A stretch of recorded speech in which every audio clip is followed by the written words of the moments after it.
Cut न करिए।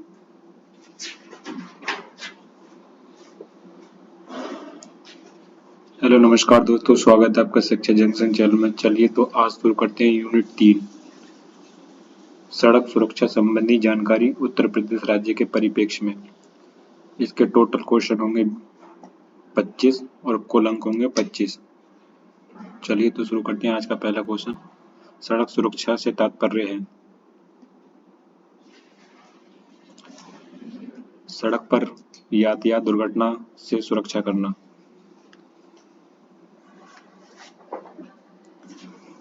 सड़क सुरक्षा से तात्पर्य सड़क पर दुर्घटना यातायात दुर्घटना से सुरक्षा करना होता है। इसके अंतर्गत सड़क सुरक्षा में लोगों को चोट लगने और उससे होने वाली मृत्यु को कम करने का प्रयास किया जाता है। सड़क दुर्घटना के कारण हैं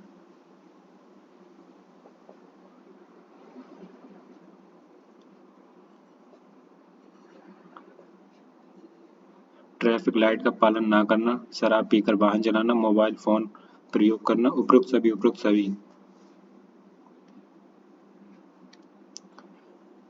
सड़क दुर्घटना के लिए जिम्मेदार मुख्य कारणों में ट्रैफिक लाइट का पालन न करना, शराब पीकर गाड़ी चलाना, मोबाइल फोन प्रयोग करना जैसे सभी पहलू शामिल हैं। सड़क दुर्घटना से संबंधित गोल्डन आवर से तात्पर्य है दुर्घटना के 1 घंटे तक का समय।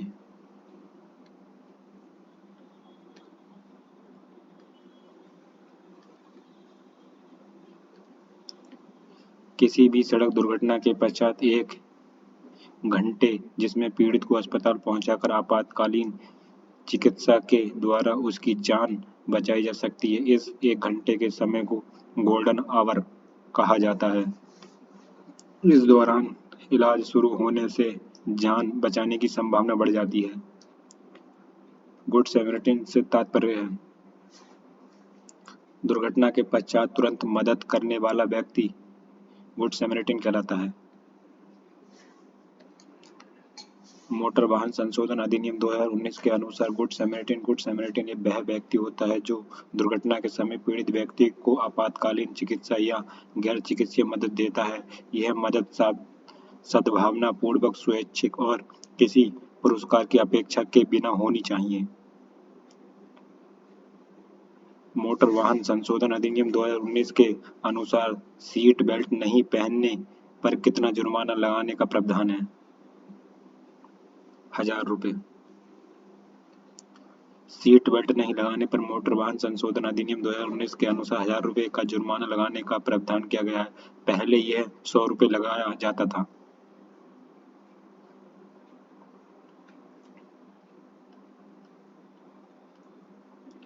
दोपहिया वाहन पर 2 से अधिक सवारी पाए जाने पर जुर्माना लगाया जाएगा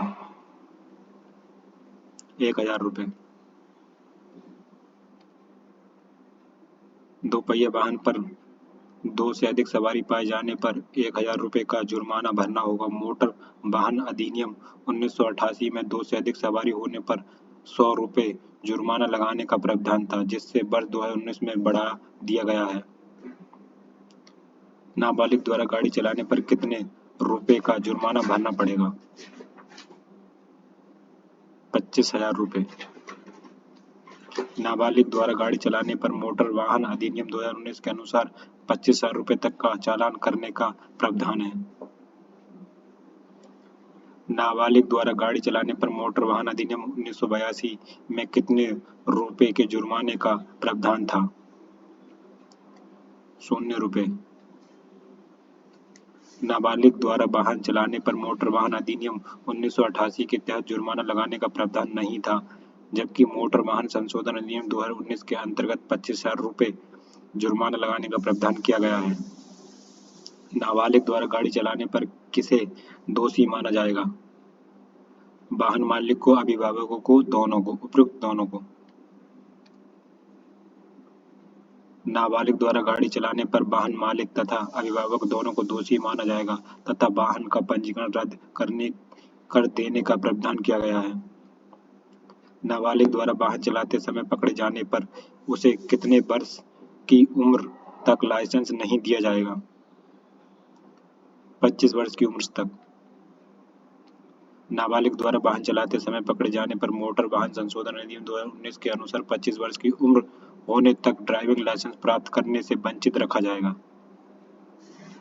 मोटर वाहन अधिनियम 2019 के अनुसार हेलमेट नहीं पहनने पर कितने रुपए का चालान किया जाएगा?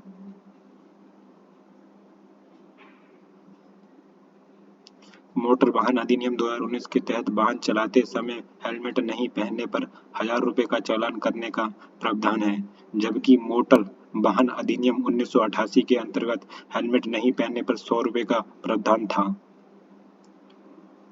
वाहन चलाते समय हेलमेट नहीं पहनने पर 100 रुपए जुर्माना के अतिरिक्त कितने महीने के लिए लाइसेंस निलंबित किया जा सकता है? 3 महीने। मोटर वाहन चलाते समय हेलमेट नहीं पहनने पर मोटर वाहन संशोधन अधिनियम 2019 के तहत 1000 रुपए जुर्माने के साथ ही 3 माह के लिए लाइसेंस निलंबित किया जा सकता है। वाहन चलाते समय इमरजेंसी वाहनों को रास्ता नहीं देने पर 10,000 रुपए का जुर्माना होगा। मोटर वाहन संशोधन अधिनियम 2019 के तहत इमरजेंसी वाहनों को रास्ता नहीं देने पर 10,000 रुपए का जुर्माना लगाने का प्रावधान किया गया है। बिना ड्राइविंग लाइसेंस के वाहन चलाने पर जुर्माना लगाया जाएगा 5,000 रुपए।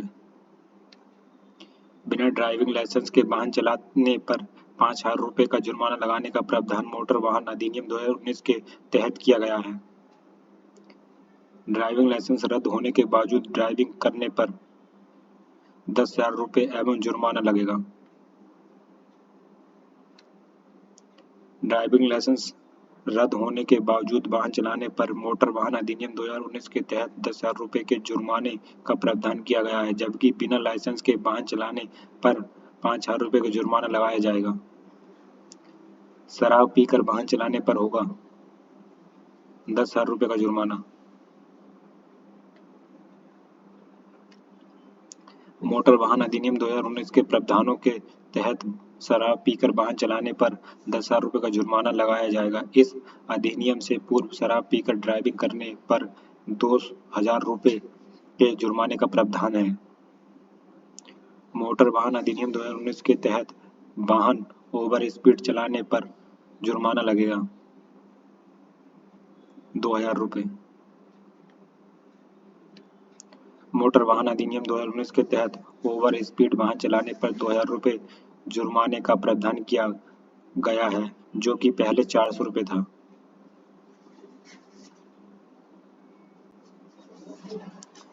खतरनाक ड्राइविंग करने पर जुर्माना है 5,000 रुपए।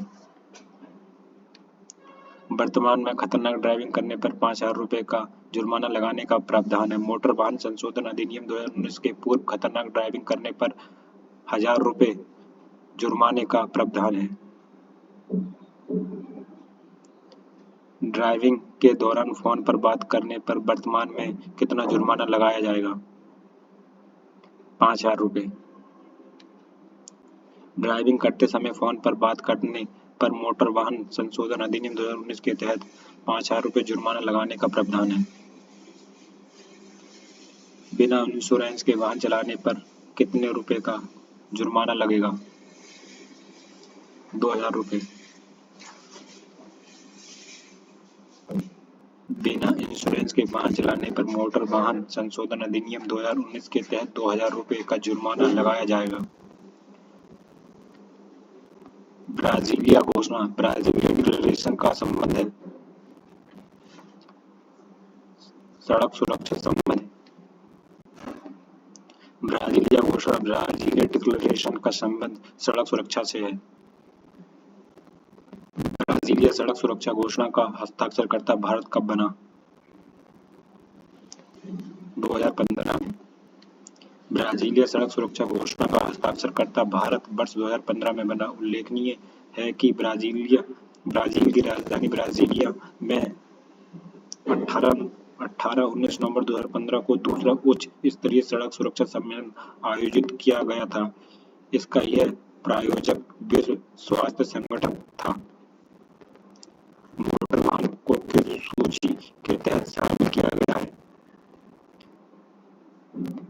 संपत्ति सूची।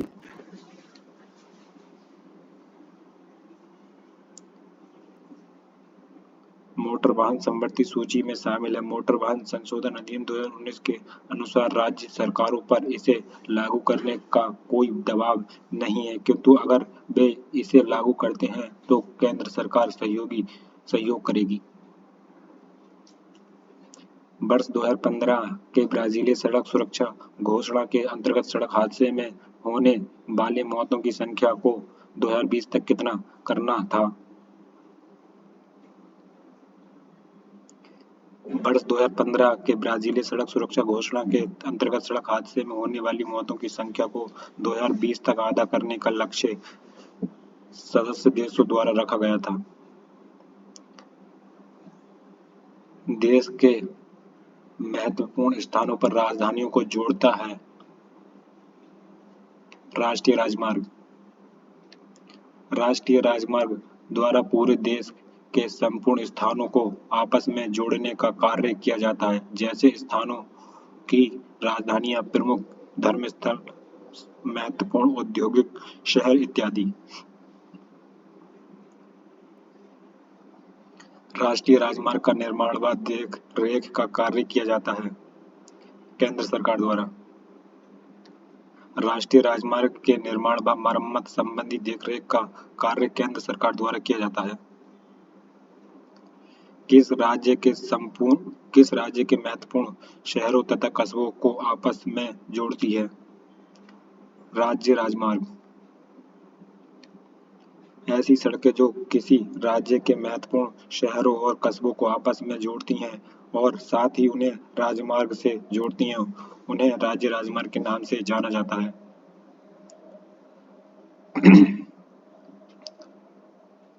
राज्य राजमार्ग का निर्माण तथा देखभाल का कार्य किया जाता है राज्य सरकार द्वारा। राज्य राजमार्ग का निर्माण तथा इनके देखभाल का उत्तरदायित्व राज्य सरकार का होता है। ये सड़कें किसी भी राज्य के विभिन्न भागों को आपस में जोड़ने में महत्वपूर्ण भूमिका निभाती हैं। ऐसे राजमार्ग जिस पर चलने वाले वाहनों के प्रवेश और निकास को नियंत्रण में रखा जाता है, उन्हें कहा जाता है एक्सप्रेसवे। ऐसे राजमार्ग जिन पर चलने वाले वाहनों को प्रवेश तथा निकास को नियंत्रण में रखा जाता है, उन्हें एक्सप्रेसवे कहा जाता है। एक्सप्रेसवे सामान्यतः कितने लेन के होते हैं? 4 से 6 लेन के। एक्सप्रेसवे सामान्यतः 4 से 6 लेन के होते हैं। इन सड़कों को केवल तीव्र गति से लंबी दूरी तय करने वाले वाहनों के लिए ही आरक्षित किया गया है। इन पर चलने वाले वाहनों के प्रवेश और निकास को नियंत्रण रखा जाता है। ऐसी सड़कें जो किसी जिले के विभिन्न स्थानों को जिला मुख्यालय से जोड़ती हैं, उन्हें कहते हैं जनपद सड़कें, जो जिले को जिले से जोड़ती हैं। ऐसी सड़कें जो किसी जिले के विभिन्न स्थल को जिले मुख्यालय या राजमार्ग से जोड़ती हैं, उन्हें जिला सड़क या जनपद सड़क कहा जाता है।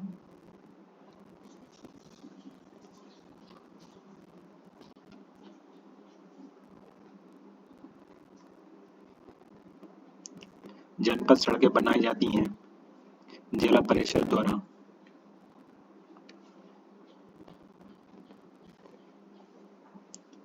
जनपदीय सड़कों का निर्माण व रखरखाव की जिम्मेदारी जिला परिषद की होती है। उल्लेखनीय है कि जिला सड़कें जिला के विभिन्न स्थानों को जिला मुख्यालय या राजमार्गों से जोड़ती हैं।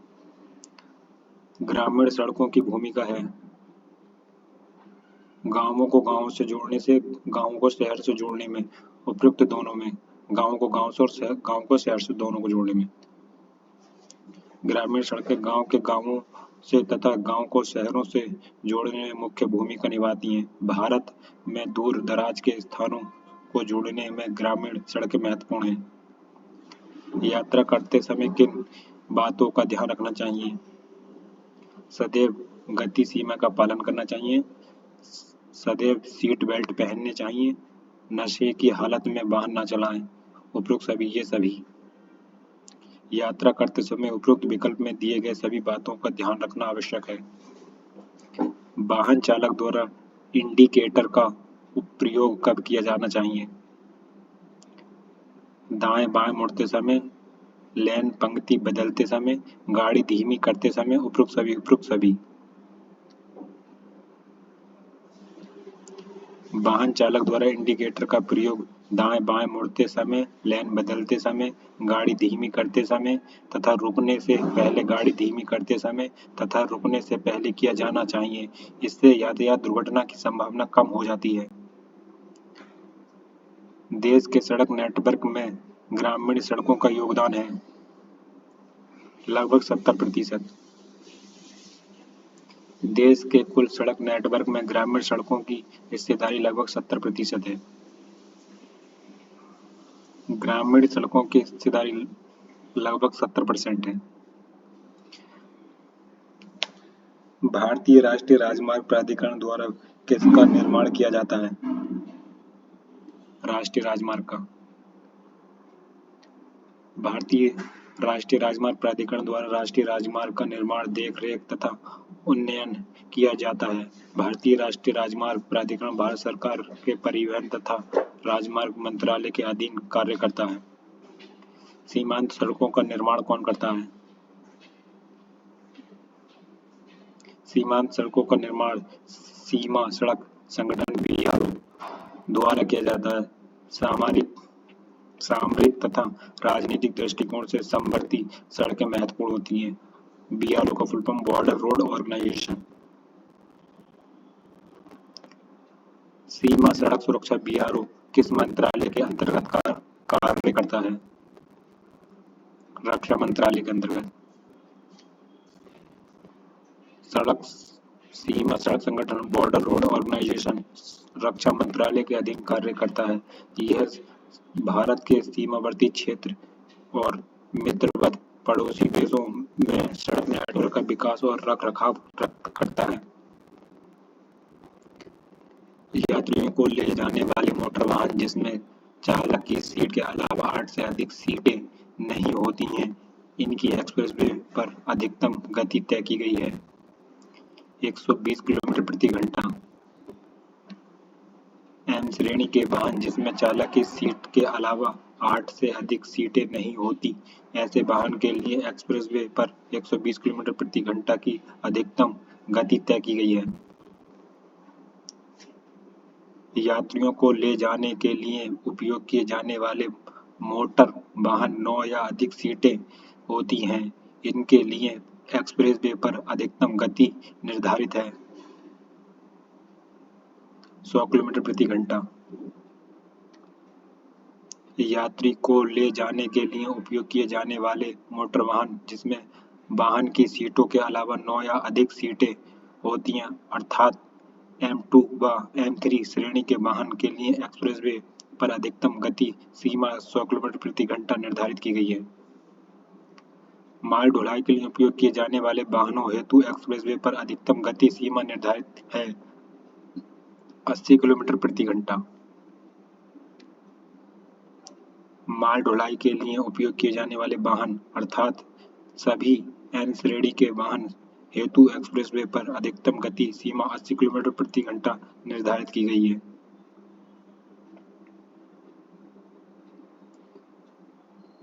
भारत में वर्ष 2021 में सड़क दुर्घटना में कितने लोगों की मौत हुई? 1.5 लाख। वर्ष 2021 के सड़क दुर्घटना में 1.5 लाख से अधिक लोगों की मौत हो गई।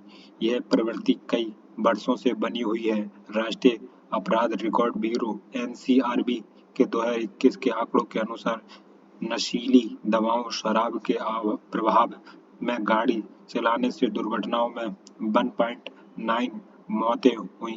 इसके अलावा सड़क पर लगभग 90% मौतें तेज गति, ओवरटेकिंग और खतरनाक ड्राइविंग के कारण हुई। विश्व बैंक के 2019 के आंकड़े के अनुसार सड़क दुर्घटनाओं के मामले में भारत शीर्ष देशों में पहले स्थान पर है। वर्ष 2019 के आंकड़े के अनुसार भारत सड़क दुर्घटना के मामले में शीर्ष देशों की सूची में कितने नंबर पर है? पहले स्थान पर।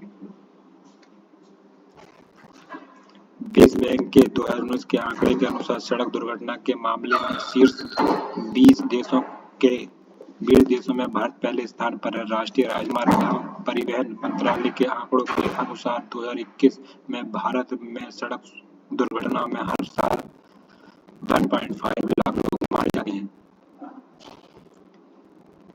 देश में हर साल सड़क दुर्घटना में भारतीय अर्थव्यवस्था पर क्या प्रभाव पड़ेगा? नुकसान होगा। देश में लगातार बढ़ रही सड़क दुर्घटना में हर साल भारतीय अर्थव्यवस्था को भारी नुकसान होगा। विश्व बैंक के मुताबिक सड़क दुर्घटना में भारतीय अर्थव्यवस्था को हर साल सकल घरेलू उत्पाद (जीडीपी) का करीब 3 से 5% तक का नुकसान होता है।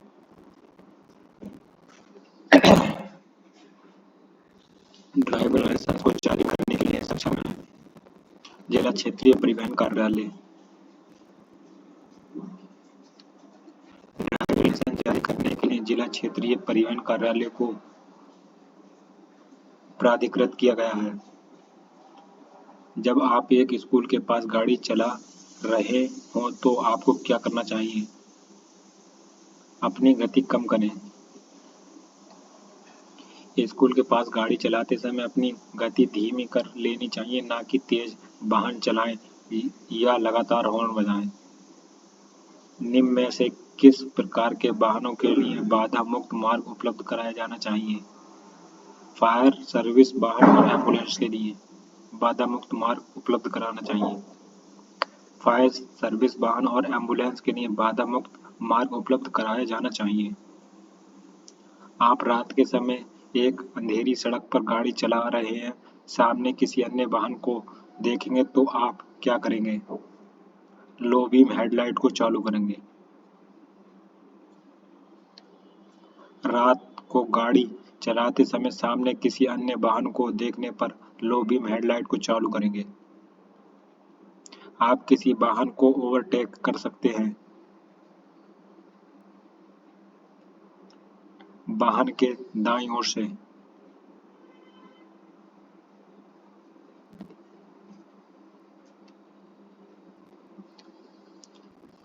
किसी वाहन को ओवरटेक वाहन के दाईं ओर से किया जा सकता है, लेकिन तभी ऐसा किया जाना चाहिए जब सामने दूर तक साफ दिखाई दे रहा हो। जब कोई वाहन रात्रि के समय रास्ते में पार्क किया गया हो तो क्या करना चाहिए? पार्किंग लाइट को ऑन रखना चाहिए। जब कोई वाहन रात्रि के समय रास्ते में पार्क किया हो तो पार्किंग लाइट ऑन कर देनी चाहिए, जिससे वाहन दूर से दिख जाए और दुर्घटना की संभावना कम होती है। हॉर्न का प्रयोग करना वर्जित है। अस्पताल के पास, अदालत के पास, उपयुक्त दोनों के पास। अस्पताल और अदालत दोनों के पास। अस्पताल तथा अदालत के पास हॉर्न का प्रयोग करना वर्जित है। हैंड ब्रेक का प्रयोग किया जाता है वाहन को कहीं खड़ा करने के लिए। हैंड ब्रेक का प्रयोग वाहन को कहीं खड़ा करने के लिए किया जाता है। इससे गाड़ी ढलान पर तथा तेज हवा के झोंकों से वाहन लुढ़कता नहीं है। जब किसी वाहन को ओवरटेक किया जा रहा हो तो उसे अपनी गति नहीं बढ़ानी चाहिए। जब किसी वाहन को ओवरटेक किया जा रहा हो तो उसे अपनी गति नहीं बढ़ानी चाहिए और ना ही उसे किसी दूसरे वाहन को ओवरटेक करना चाहिए। जहां रास्ता लगातार पीली रेखा से चिन्हित किया गया हो, उसे वाहनों को पीली रेखा को ना तो छूना चाहिए, ना ही पार करना चाहिए। जहां पर रास्ता लगातार पीली रेखा से चिन्हित किया गया हो, वाहनों को उस पीली रेखा को ना तो छूना चाहिए और ना ही पार करना चाहिए। ओवरटेकिंग वर्जित है जब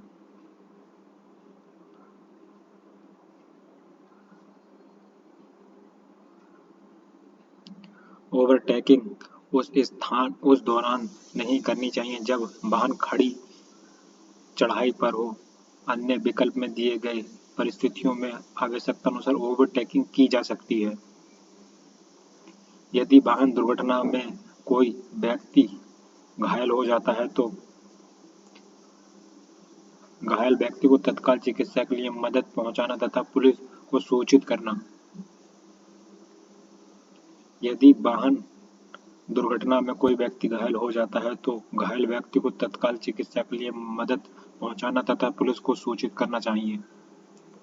सार्वजनिक स्थानों पर गाड़ी चलाते समय ड्राइवर को कौन से दस्तावेज रखने चाहिए?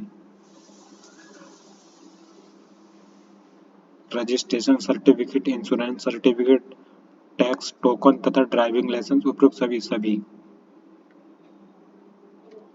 सार्वजनिक स्थानों पर गाड़ी चलाते समय ड्राइवर के पास पंजीकरण प्रमाण पत्र, इंश्योरेंस सर्टिफिकेट, टैक्स टोकन एवं ड्राइविंग लाइसेंस का होना अनिवार्य है। इनमें से किसी भी एक के न होने पर जुर्माना लगाया जा सकता है।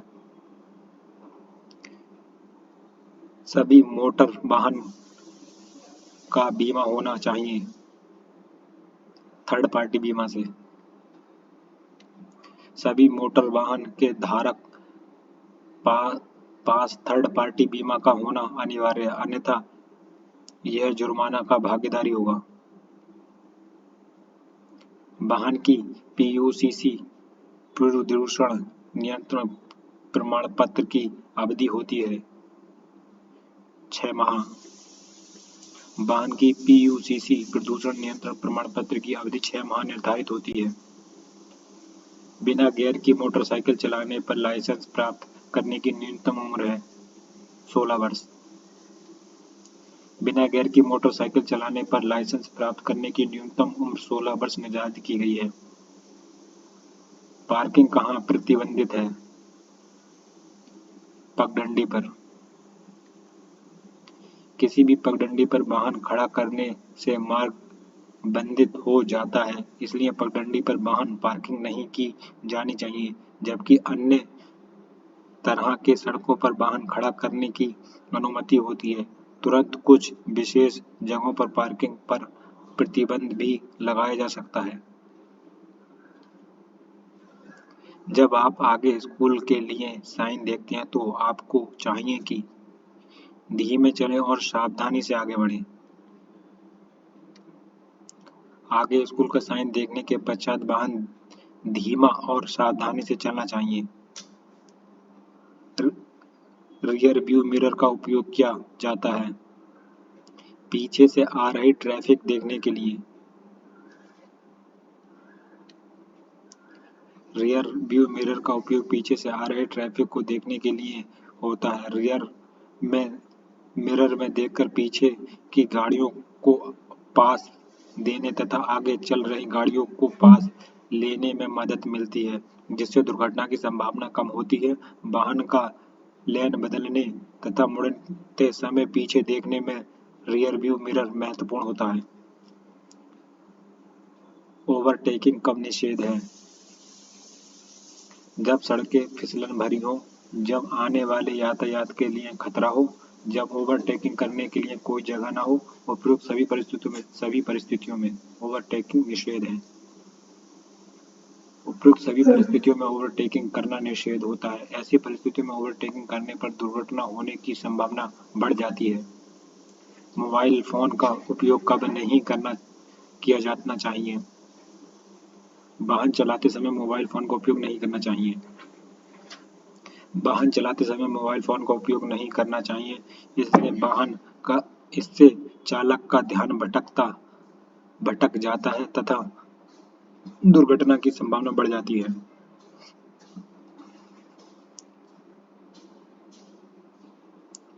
यदि कोई वाहन चालक आगे फिसलन वाली सड़क का संकेत देखता है तो उसे चाहिए कि गियर बदलने और गति कम करें। फिसलन वाली सड़क का संकेत देखने के पश्चात वाहन चालक को गियर बदलकर वाहन की गति कम कर लेनी चाहिए। फॉग लैंप का उपयोग कब किया जाना चाहिए?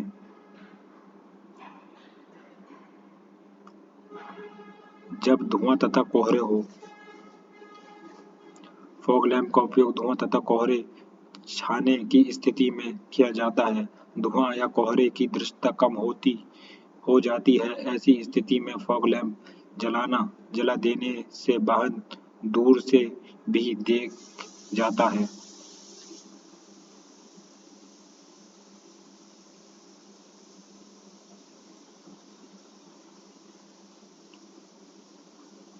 अस्पताल के सामने पार्किंग करने के लिए किसी को भी अनुमति नहीं है।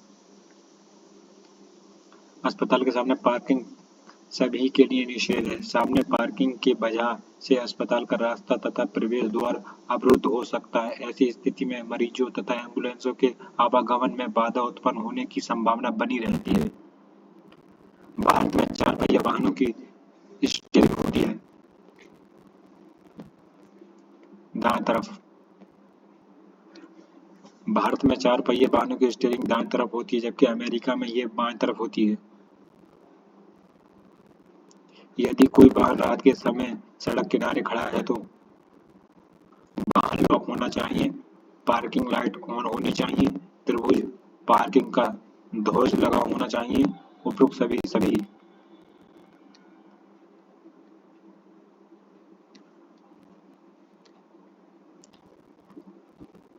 रात में वाहन सड़क पर खड़ा होने की स्थिति में वाहन लॉक कर देना चाहिए एवं पार्किंग लाइट ऑन तथा त्रिभुज पार्किंग का ध्वज लगा होना चाहिए। इससे वाहन दूर से दिख जाता है तथा दूसरी गाड़ी उससे बचकर आसानी से निकल सकेंगी। वाहन की नंबर प्लेट कैसी होनी चाहिए? अरबी अंकों के साथ अंग्रेजी में। वाहन की नंबर प्लेट अरबी अंकों के साथ अंग्रेजी अक्षरों में लिखा होना चाहिए। अन्य किसी भी लिपि का वर्ण प्रयोग करना प्रतिबंधित है। परिवहन वाहन में पीछे की नंबर प्लेट किस तरफ होनी चाहिए? दाएं तरफ।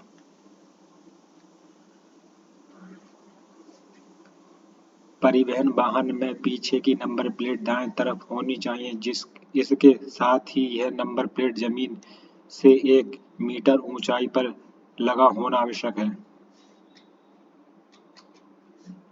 जेब्रा लाइन किस लिए होती है? पैदल चलने वालों के लिए। जेब्रा लाइन पैदल चलने वालों के लिए बनाई जाती है। इसका उपयोग करके सड़क को पार किया जाता है। निम्नलिखित में से किस तरह के पेट्रोल डीजल वाहन को प्रदूषण नियंत्रण प्रमाण पत्र की आवश्यकता है? रोगी वाहन, माल वाहन, आयातित कारें। उपरोक्त सभी रोगी वाहन, मालवाहक वाहन तथा आयातित कारें सभी के लिए प्रदूषण नियंत्रण प्रमाण पत्र अनिवार्य है।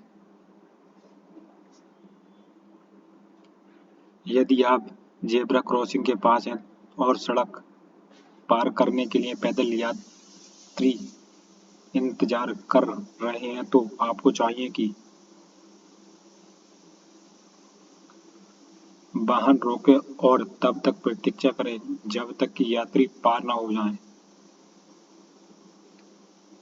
जेब्रा क्रॉसिंग के पास यदि पैदल यात्री इंतजार कर रहे हैं तो ऐसी स्थिति में वाहन रोककर तब तक इंतजार करना चाहिए जब तक पैदल यात्री पार न हो जाएं।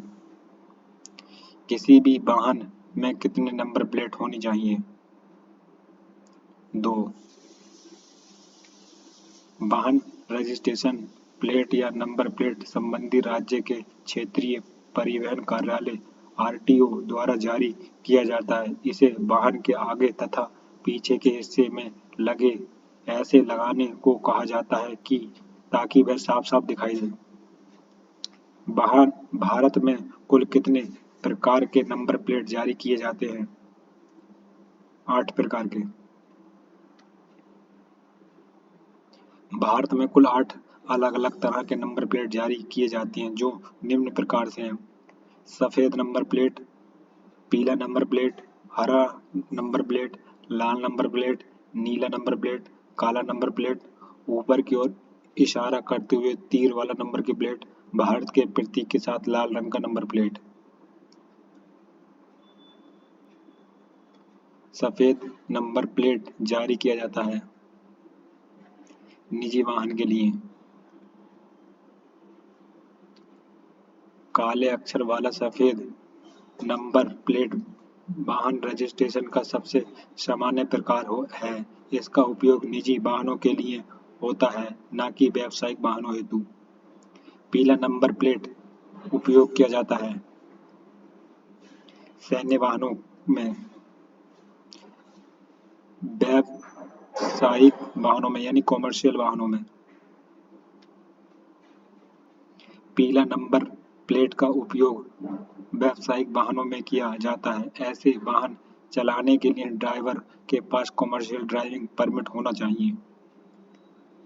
हरे रंग का नंबर प्लेट किस प्रकार के वाहन पर लगे होते हैं? इलेक्ट्रिक वाहनों पर हरे रंग का नंबर प्लेट लगा होता है। हरे रंग का नंबर प्लेट इलेक्ट्रिक वाहनों पर लगा होता है। ये रंग पर्यावरण मित्र वाहन होने का संकेत देता है। काले रंग का नंबर प्लेट जारी किया जाता है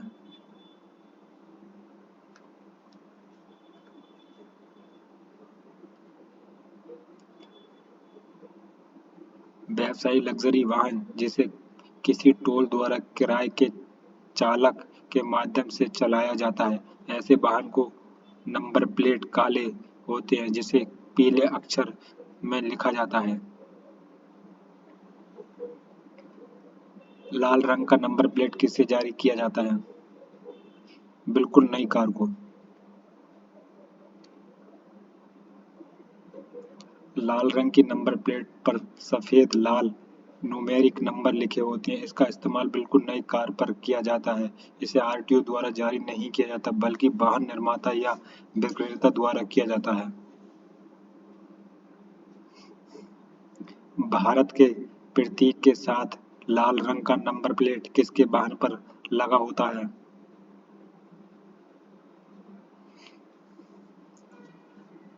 राज्यपाल और राष्ट्रपति दोनों के पे। भारतीय राष्ट्रपति तथा राज्य के राज्यपाल दोनों के वाहनों के नंबर प्लेट लाल रंग का होता है, जिस पर भारत का प्रतीक लगा रहता है। विदेशी प्रतिनिधि या राजदूत के वाहन का नंबर प्लेट का रंग होता है नीले रंग का। विदेशी प्रतिनिधि या राजदूत के वाहन का नंबर प्लेट नीले रंग का होता है, जिस पर सफेद अक्षर का प्रयोग किया जाता है। सैन्य अधिकारियों को किस प्रकार का नंबर प्लेट जारी किया जाता है? ऊपर की ओर इशारा करने वाले तीर के साथ सैन्य अधिकारियों को नंबर प्लेट जारी किया जाता है। सैन्य अधिकारियों को वाहन का नंबर प्लेट ऊपर की ओर इशारा करने वाले तीर के साथ जारी किया जाता है। एक सड़क के बीच में एक निरंतर पीली लाइन का मतलब क्या है? ओवरटेकिंग नहीं। एक सड़क के बीच में एक निरंतर पीली लाइन का मतलब है कि ओवरटेकिंग नहीं करना है। ऐसा करने पर दुर्घटना होने की संभावना है। निर्धारित गति सीमा को पार करने की अनुमति तब है, किसी भी परिस्थिति में नहीं। निर्धारित गति सीमा को पार करने की अनुमति किसी भी परिस्थिति में नहीं है। एक अनिवार्य यातायात संकेत किस आकृति का होता है? वृत्तीय। अनिवार्य यातायात संकेत वृत्तीय आकृति में होता है।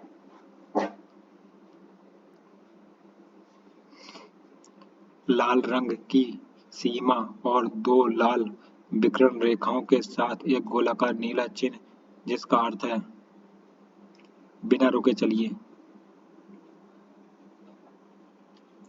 लाल रंग की सीमा और दो लाल विकर्ण रेखाओं के साथ एक गोलाकार नीला चित्र का अर्थ है कि बिना रुके चलें। शराब पीकर कब ड्राइव किया जा सकता है? किसी भी परिस्थिति में नहीं। शराब पीकर ड्राइव करने की अनुमति किसी भी परिस्थिति में नहीं है। नशे की हालत में गाड़ी चलाने पर कैद की सजा हो सकती है 6 महीने की। नशे की स्थिति में गाड़ी चलाने पर 6 माह तक की कैद की सजा हो सकती है। आप एक यू टर्न चाहते हैं कि चारों ओर बहुत ट्रैफिक है, आपको क्या करना चाहिए? कम व्यस्त जगह मिलने तक चलते रहें।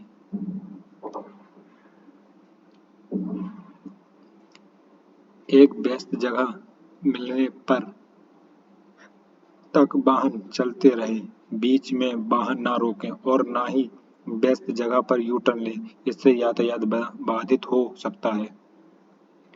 सतर्कता संबंधी यातायात चिन्ह किस आकार में होता है? त्रिकोणीय।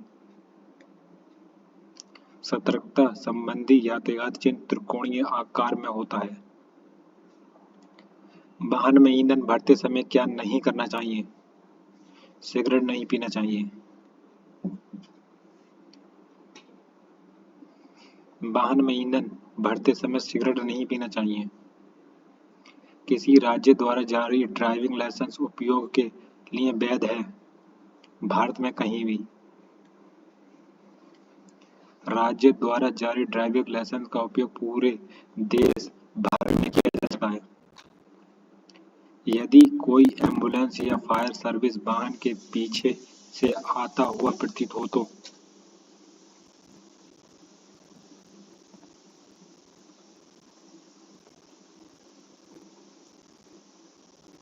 यदि कोई वाहन एम्बुलेंस या फायर सर्विस वाहन के पीछे से आता हुआ प्रतीत हो तो ऐसी स्थिति में जितनी जल्दी संभव हो सके रास्ता देना चाहिए। यदि आप एक मानव रहित रेलवे क्रॉसिंग के निकट आ रहे हैं, आपको क्या करना चाहिए? गाड़ी रोककर वाहन निकालने और रेलगाड़ी के आने की जांच करें।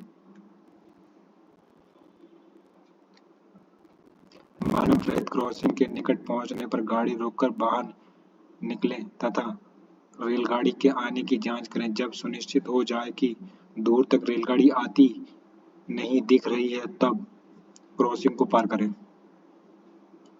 जब ट्रैफिक लाइट पीली दिखाई दे तो क्या करना चाहिए? गाड़ी को धीमा करें और रोकने की तैयारी करें। जब ट्रैफिक लाइट पीली दिखाई दे तो गाड़ी को धीमा करके उसे रोकने की तैयारी करनी चाहिए। जब एक ट्रैफिक लाइट लाल होती है तो यह इंगित करता है कि आप रुक जाइए।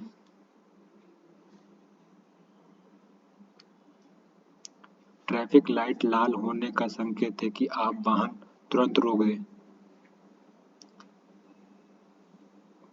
शिक्षार्थी लाइसेंस पर गाड़ी चलाते समय शिक्षार्थी को क्या करना चाहिए?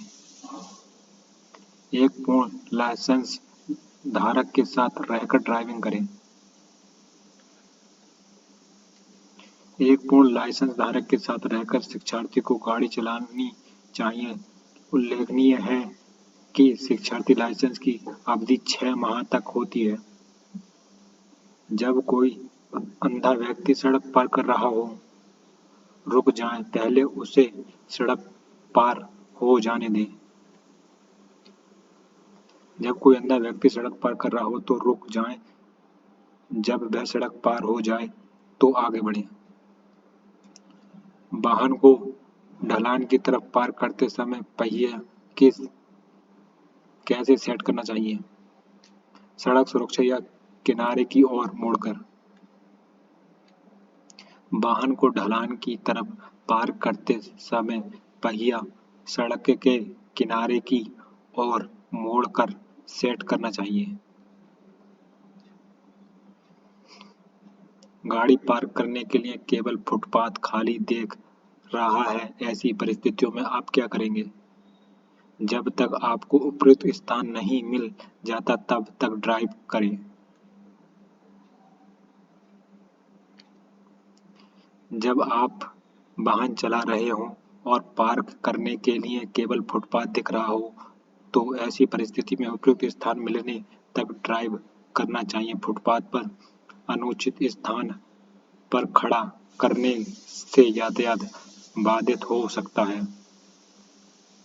सड़क का रोड टैक्स किस पर लगाया जाता है? 2 पहिया वाहन, 3 पहिया वाहन, 4 पहिया वाहन, उपरोक्त सभी पर। सड़क कर सभी 2 पहिया, 3 पहिया, 4 पहिया तथा अन्य निजी और वाणिज्यिक वाहनों पर लगाया जाने वाला कर है। रोड टैक्स कौन वसूलता है? राज्य सरकार। सड़क कर रोड टैक्स को इकट्ठा करने का अधिकार राज्य सरकार को है। उल्लेखनीय है कि राज्य सरकार द्वारा वार्षिक या आजीवन मोटर वाहन कर, यात्री और माल कर, राजस्व और टोल टैक्स लगाती है। रोड टैक्स सड़क कर की गणना किस पर निर्भर करता है? वाहन के बैठने की क्षमता पर, वाहन की इंजन क्षमता पर, वाहन का वजन, उपरोक्त सभी पर। रोड टैक्स की गणना का आधार वाहन की गणना की क्षमता, वाहन की इंजन क्षमता, वाहन का इंजन इत्यादि है। रोड टैक्स राज्य सरकार द्वारा वसूला जाता है। नया नया 4 पहिया वाहन खरीदते समय सामान्यतः कितने वर्ष के लिए रोड टैक्स अदा किया जाता है? 15 साल। नया 4 पहिया वाहन खरीदते समय सामान्यतः 15 वर्षों का सड़क कर अदा करना होता है। वाहन का पंजीकरण रद्द करने के लिए आवेदन करना होगा क्षेत्रीय परिवहन कार्यालय में। 15 वर्ष से अधिक पुराने वाहन को त्यागने के लिए वाहन मालिक को उस क्षेत्रीय परिवहन कार्यालय आरटीओ में जाकर पंजीकरण रद्द करने के लिए आवेदन करना होगा। यह प्रारंभिक पंजीकरण किया गया था। तृतीय पक्ष यानी थर्ड पार्टी अनिवार्य है।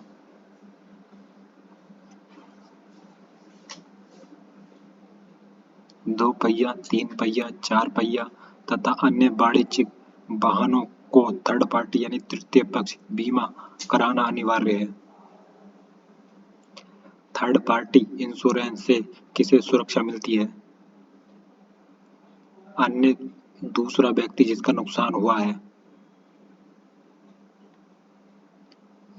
थर्ड पार्टी बीमा नए वाहन के मालिक को कराना अनिवार्य है। वर्ष 2018 में 2 पहिया वाहन खरीदते समय 5 वर्ष का तथा 4 पहिया वाहन को खरीदते समय 3 वर्ष तक का थर्ड पार्टी बीमा अनिवार्य रूप से किया जाता है। थर्ड पार्टी बीमा के अंतर्गत वाहन में दुर्घटनाग्रस्त व्यक्ति को होने वाले नुकसान का हर्जाना बीमा कंपनी की ओर से भरा जाता है। बीमा कंपनी तीसरी पार्टी को क्लेम देती है। उल्लेखनीय है कि यह थर्ड पार्टी वाहन चलाने वाला तथा थर्ड पार्टी वाहन की चपेट में आने वाला होता है। हॉर्न बजाना निषेध है। अदालत के सामने हॉर्न बजाना निषेध है। अदालत के सामने, पुलिस स्टेशन के सामने, विद्यालय के सामने, पशुओं के सामने।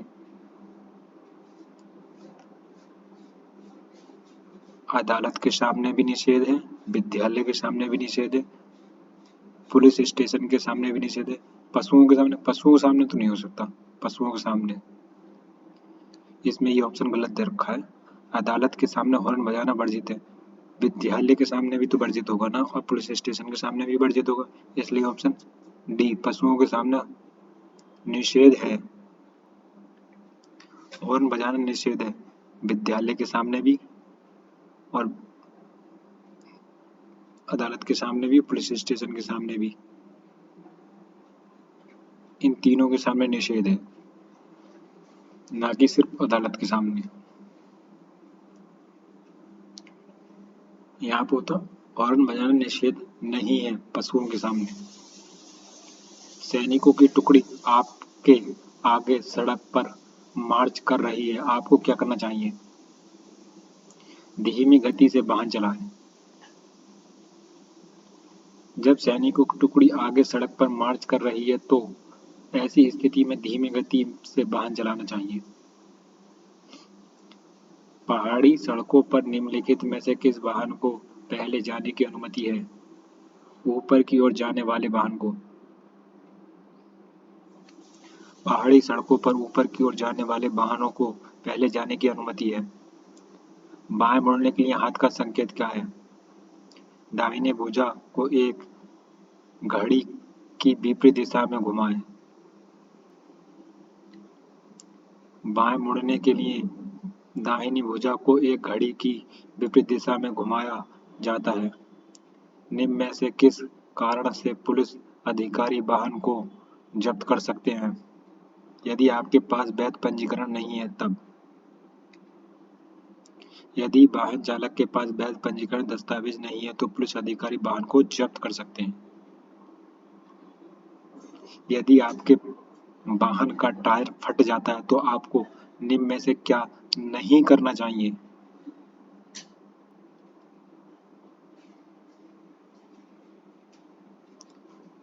नहीं करना चाहिए।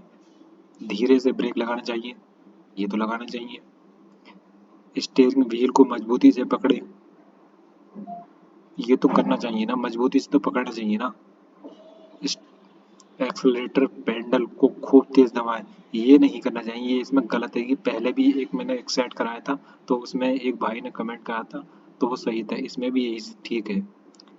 एक्सेलरेटर पेडल को खूब तेज दबाएं, एक्सेलरेटर को नहीं दबाना चाहिए, ये गलत है। एक्सेलरेटर पेडल को दबाव हटा दें, हाँ ये भी सही है। ये नहीं करना चाहिए, एक्सेलरेटर को खूब तेज से दबाना नहीं चाहिए। वाहन का टायर अचानक फट जाने पर एक्सेलरेटर पेडल को नहीं दबाना चाहिए, हाँ ये भी है, ये आया ठीक। नहीं दबाना चाहिए जिससे वाहन के दुर्घटनाग्रस्त होने की संभावना बढ़ जाती है। टायर फटने पर स्टीयरिंग को मजबूती से पकड़ें तथा धीरे धीरे ब्रेक लगाएं तथा एक्सेलरेटर पेडल को दबाव हटा लेना चाहिए, हाँ ठीक है। नीले रंग की पृष्ठभूमि पर बाईं ओर संकेत इशारा करते हुए एक सफेद तीर का मतलब क्या है? अनिवार्य बाएं मुड़ें। नीले रंग की पृष्ठभूमि पर बाईं ओर इशारा करते हुए एक सफेद तीर का मतलब है कि आगे बाईं ओर वाहन को अनिवार्य रूप से मोड़ना है। चौराहे पर रुकते समय किस ट्रैफिक लाइट का ध्यान रखना चाहिए? केवल अपने सामने के ट्रैफिक लाइट का। चौराहे पर रुकने के पश्चात केवल अपने सामने वाले ट्रैफिक लाइट का ध्यान रखना चाहिए, ना कि दाएं या बाएं के ट्रैफिक लाइट का। नेक व्यक्ति गुड सैमरिटन क्या होता है? जो दुर्घटना के बाद पुलिस को फोन किया, जो दुर्घटनाग्रस्त व्यक्ति को अस्पताल ले जाए, जो दुर्घटना बाद पीड़ित को तत्काल चिकित्सीय मदद प्रदान करे। अब तो सभी नेक व्यक्ति होता है। नेक व्यक्ति या गुड सैमरिटन वह होता है जो दुर्घटना के पश्चात पीड़ित को तत्काल मदद करता है। इस प्रकार के मदद के अंतर्गत तत्काल चिकित्सीय सहायता, अस्पताल तक पहुंचना तथा पुलिस को सूचना देने जैसी गतिविधियां शामिल हैं। पुलिस द्वारा गुड सैमरिटन नेक व्यक्ति के साथ व्यवहार सम्मानपूर्वक किया जाएगा।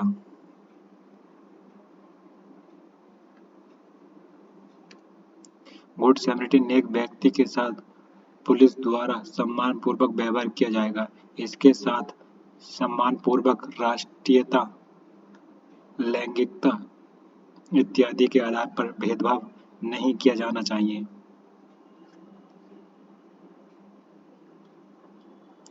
गुड सैमरिटन नेक व्यक्ति को पुलिस तथा अस्पताल द्वारा रोकने के लिए विवश नहीं किया जा सकता। नेक व्यक्ति गुड सैमरिटन को अस्पताल या पुलिस द्वारा आगे के किसी भी आवश्यकता के लिए रुकने को विवश नहीं किया जा सकता और उसे तुरंत स्थान छोड़ने की अनुमति होती है। नेक व्यक्ति को पुलिस द्वारा बाध्य किया जा सकता है। उपयुक्त किसी भी जानकारी के लिए नहीं। नेक व्यक्ति को किसी भी पुलिस अधिकारी द्वारा उसके नाम, परिचय, पता, अन्य व्यक्तिगत ब्यौरा देने हेतु बाध्य नहीं किया जा सकता। नेक व्यक्ति की स्वेच्छा पर निर्भर है। नाम बताना, पता बताना, परिचय पत्र देना, उपयुक्त सभी, ये सभी। नेक व्यक्ति गुड सैमरिटन को अधिकार है कि वह स्वेच्छा से अपना नाम, पता तथा अन्य विवरण पुलिस को दे सकता है, परंतु कोई बाध्यता नहीं है। नेक व्यक्ति को प्रत्यक्षदर्शी साक्षी बनाना है स्वेच्छा से। नेक व्यक्ति को पुलिस अधिकारी द्वारा प्रत्यक्षदर्शी साक्षी बनने के लिए बाध्य नहीं किया जा सकता। यह पूरी तरह नेक व्यक्ति की स्वेच्छा पर निर्भर है। नेक व्यक्ति से संबंधित अधिकारों को अस्पताल में लिखा जाएगा। हिंदी भाषा में, अंग्रेजी भाषा में, स्थानीय भाषा में, उपयुक्त सभी भाषा में, जिसमें नेक व्यक्ति की मर्जी हो। नेक व्यक्ति से संबंधित अधिकारों को हिंदी, अंग्रेजी तथा स्थानीय भाषा में अस्पताल में प्रवेश या सुस्पष्ट स्थान पर लिखना अनिवार्य है। यदि नेक व्यक्ति प्रत्यक्षदर्शी साक्षी बनने के लिए तैयार है तो उसका बयान लिया जाएगा नेक व्यक्ति की सुविधा अनुसार। नेक व्यक्ति दुर्घटना स्थल का प्रत्यक्षदर्शी साक्षी बनने के लिए तैयार है तो उसका बयान उसकी सुविधा अनुसार लिया जाएगा। समय तथा स्थान नेक व्यक्ति द्वारा निर्धारित किया जाएगा। यदि नेक व्यक्ति प्रत्यक्षदर्शी साक्षी बनता है तो अन्वेषण अधिकारी द्वारा उसका बयान किस भाषा में किया जाएगा। नेक व्यक्ति जो भाषा बोलने में सक्षम हो।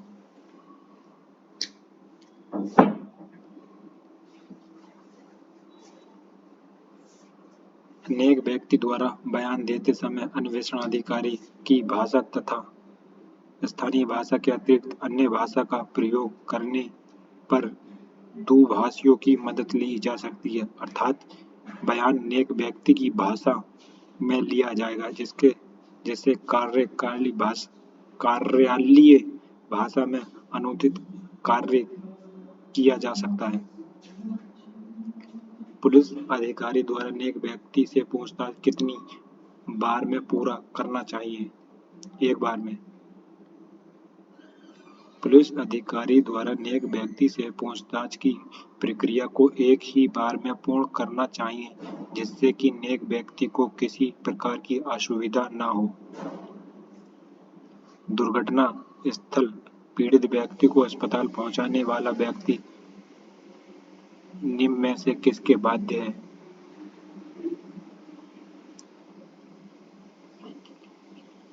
उपयुक्त में से किसी के लिए भी नहीं। किसी दुर्घटनाग्रस्त व्यक्ति को अस्पताल पहुंचाने वाला व्यक्ति नेक व्यक्ति गुड सैमरिटन के रूप में जाना जाता है। उसे उपयुक्त विकल्प में दिए गए किसी भी औपचारिकता को पूरा करने की बाध्यता नहीं है। जब एक प्रमुख सड़क तथा एक छोटे मार्ग एक दूसरे को काटते हैं तो प्राथमिकता प्राप्त है प्रमुख सड़क वाले यातायात को।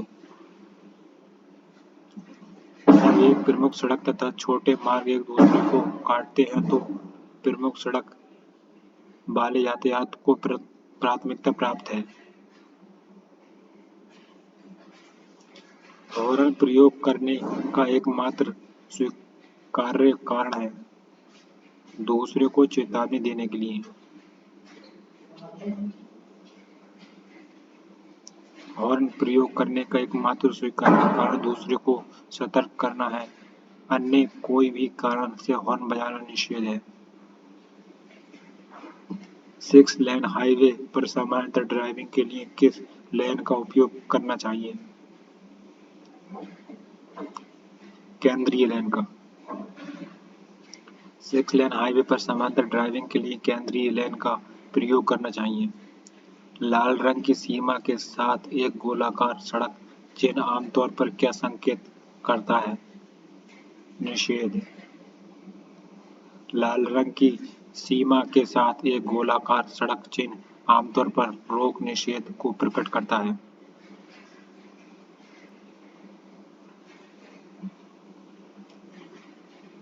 आप एक एक्शन पर जाते हैं जहां एक अनिवार्य बाएं मोड़ है, हालांकि आसपास कोई ट्रैफिक नहीं है और आप दाएं मुड़ना चाहते हैं। आपको क्या करना चाहिए? संकेत के निर्देशों का पालन करना चाहिए। जब आप एक्शन पर जब अनिवार्य बाएं मोड़ है तो आसपास कोई ट्रैफिक रहे या ना रहे, सदैव बाएं मुड़ते हुए साइन को निर्देशों का पालन करना चाहिए। यदि आपके कार में एबीसी ब्रेक नहीं है तो रिस्किंडिंग के बिना जल्दी रुकने का सबसे अच्छा तरीका है अपने ब्रेक दबाएं। कार में ABS anti lock braking system brake ना होने पर जल्दी से रुकने का सबसे अच्छा तरीका ब्रेक दबाकर रोकना है। ट्रैफिक लाइट पर रुकने पर आप कब जा सकते हैं? लाइट हरी हो जाने पर। ट्रैफिक लाइट पर रुकने के बाद लाइट जब तक हरी ना हो जाए आगे नहीं बढ़ें। ट्रैफिक लाइट पीली होने का संकेत है कि अब वाहन रोकने के लिए तैयार हो जाएं, क्योंकि ट्रैफिक लाइट लाल होने वाली होती है। गाड़ी को मोड़ने के लिए निम्न में से कौन सा क्रम सही है? पहले दर्पण देखें, फिर संकेत करें यानी इंडिकेटर दें और फिर मोड़ दें गाड़ी यानी मोड़ना। वाहन को मोड़ने से पहले दर्पण देखें, उसके पश्चात मोड़ने का संकेत दें, फिर उचित अवसर मिलने पर मुड़ जाना चाहिए। वाहन को कितने समय तक लगातार रोकना पार्किंग कहलाता है? 3 मिनट या अधिक। वाहन को 3 मिनट या अधिक समय तक कहीं भी रोकना पार्किंग कहलाता है, अतः पार्किंग निषेध जगह पर 3 मिनट से अधिक समय तक वाहन रोकने पर जुर्माना लगाया जा सकता है। वाहन को रिवर्स करने से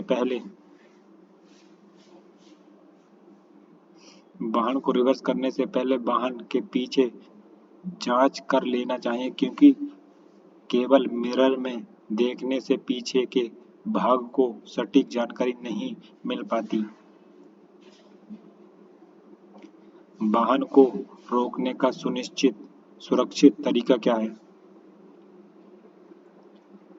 पहले ब्रेक फिर क्लच दबाएं। पहले ब्रेक फिर क्लच दबाएं। वाहन को सुरक्षित रोकने का सबसे उत्तम तरीका होता है कि पहले ब्रेक फिर क्लच दबाएं। इससे वाहन का चालक का संतुलन नियंत्रण बना रहता है।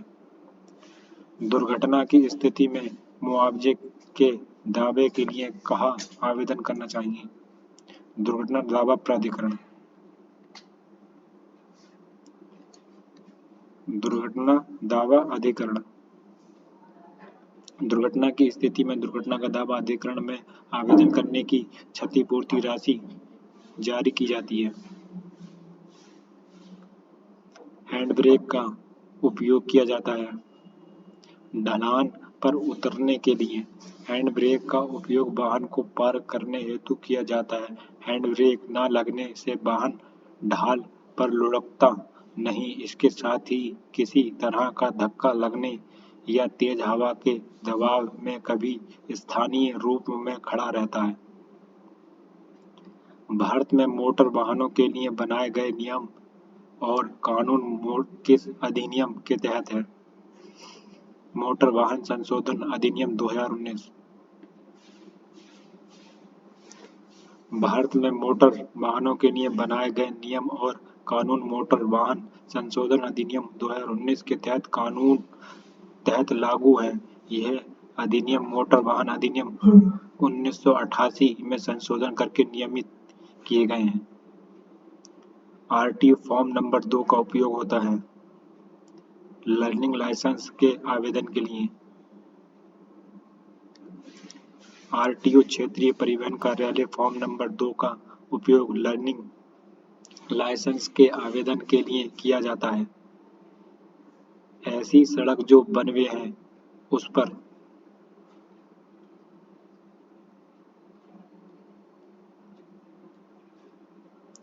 बनवे सड़क पर रिवर्स गियर में वाहन नहीं चलाना चाहिए। इससे यातायात दुष्प्रभावित होता है तथा दुर्घटना की संभावना अत्यधिक बढ़ जाती है। वाहन में फॉग लाइट न होने पर किसका उपयोग करना चाहिए? निम्न बीम लाइट लो बीम का। वाहन में फॉग लाइट न होने पर या खराब हो जाने पर निम्न बीम लाइट का उपयोग करना उचित होता है। वाणिज्यिक ड्राइविंग लाइसेंस प्राप्त करने के लिए न्यूनतम आयु है 20 साल। वाणिज्यिक ड्राइविंग लाइसेंस प्राप्त करने की न्यूनतम आयु 20 वर्ष निर्धारित की गई है। आप एक संकीर्णीय पुल की ओर जा रहे हैं और एक अन्य वाहन पुल पर सामने से प्रवेश करने वाला है। आपको क्या करना चाहिए? आगे बढ़ने से पहले आने वाले वाहन को पुल पार करने तक प्रतीक्षा करें।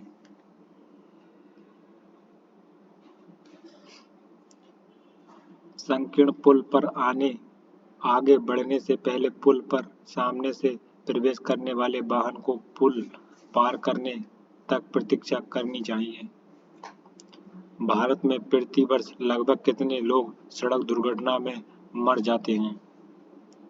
1.5 लाख। भारत में प्रति वर्ष सड़क दुर्घटना में मारे जाने वाले लोगों की संख्या लगभग 1.5 लाख है। भारत में प्रति वर्ष सड़क दुर्घटना में लगभग कितने लोग घायल हो जाते हैं? 5 लाख। भारत में सड़क दुर्घटना एवं राजमार्ग मंत्रालय द्वारा प्रकाशित आंकड़े के अनुसार प्रति वर्ष लगभग 5 लाख लोग सड़क हादसे में घायल होते हैं। भारत में सड़क दुर्घटना मृत्यु दर वर्ष 2020 में कितनी थी? 37.54%। भारत में वर्ष 2020 में आंकड़े के अनुसार सड़क दुर्घटना मृत्यु दर अर्थात 100 दुर्घटनाओं पर होने वाली मृत्यु की संख्या 37.54% है।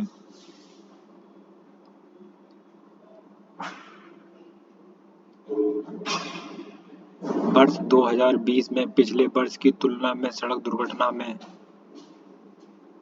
कमी आई है।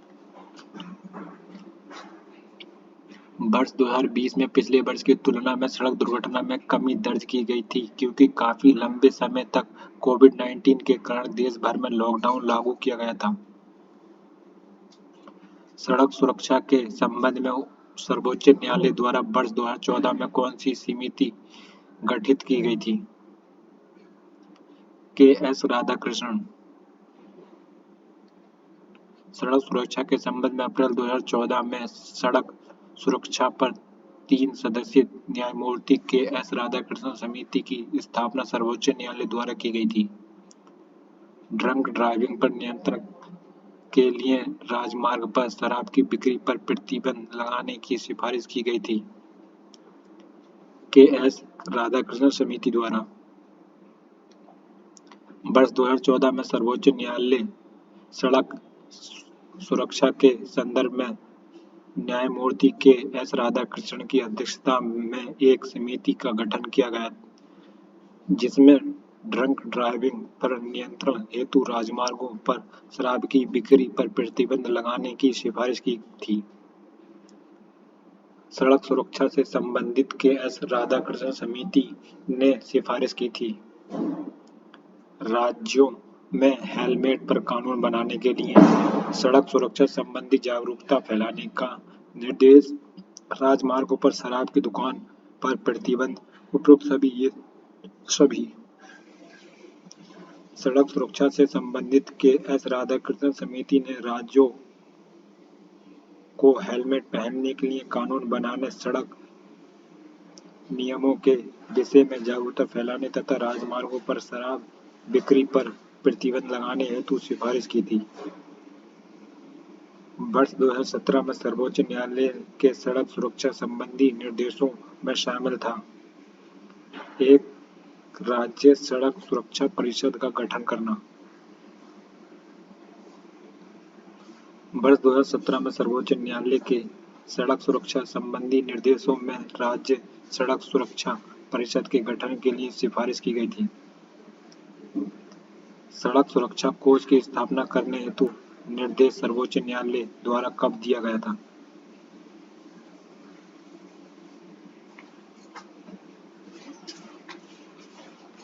वर्ष 2017 में सर्वोच्च न्यायालय द्वारा सड़क सुरक्षा हेतु सड़क सुरक्षा कोष की स्थापना करने के लिए सरकार को निर्देश जारी किया गया था। 2017 में निम्नलिखित में से किसकी सिफारिश 2017 में सड़क सुरक्षा हेतु सर्वोच्च न्यायालय द्वारा नहीं किया गया है? ट्रामा केयर सेंटर की स्थापना, जिला सड़क सुरक्षा समिति का गठन, स्कूलों के शैक्षणिक पाठ्यक्रम सड़क सुरक्षा शामिल करना। उपरोक्त सभी वर्ष 2017 में सड़क सुरक्षा संबंधी निर्देश सर्वोच्च न्यायालय द्वारा जारी किया गया था, जिसके अंतर्गत उपयुक्त विकल्प में दिए गए सभी प्रावधान शामिल था। सड़क सुरक्षा पर तृतीय वैश्विक उच्च स्तरीय सम्मेलन कब आयोजित किया गया था? 2020 में। सड़क सुरक्षा पर तृतीय वैश्विक उच्च स्तरीय सम्मेलन स्वीडन में वर्ष 2020 में आयोजित किया गया था। वर्ष 2020 में स्वीडन में आयोजित सड़क सुरक्षा पर तृतीय उच्च स्तरीय वैश्विक सम्मेलन का लक्ष्य है 2030 तक शून्य सड़क दुर्घटना मृत्यु की स्थिति। वर्ष 2020 में स्वीडन में आयोजित सड़क सुरक्षा पर तृतीय उच्च स्तरीय वैश्विक सम्मेलन में 2030 तक शून्य सड़क दुर्घटना मृत्यु की स्थिति प्राप्त करने का लक्ष्य निर्धारित किया गया था। सड़क सुरक्षा पर द्वितीय वैश्विक उच्च स्तरीय सम्मेलन कहाँ आयोजित किया गया था? ब्राजीलिया। सड़क सुरक्षा पर द्वितीय वैश्विक उच्च स्तरीय सम्मेलन ब्राजीलिया की राजधानी ब्राजीलिया में आयोजित किया गया था। भारत ब्राजीलिया घोषणा पत्र पर हस्ताक्षर करता देश है। इस घोषणा पत्र में सड़क दुर्घटना मृत्यु में कमी लाने के लिए प्रतिबद्धता जताई गई थी। सड़क सुरक्षा अधिनियम सुनिश्चित किया जा सकता है विभिन्न संस्थानों की क्षमताओं को बढ़ाकर, जागरूकता बढ़ाकर, सड़कों के लिए इंजीनियरिंग डिजाइन में सुविधा करके। उपरोक्त सभी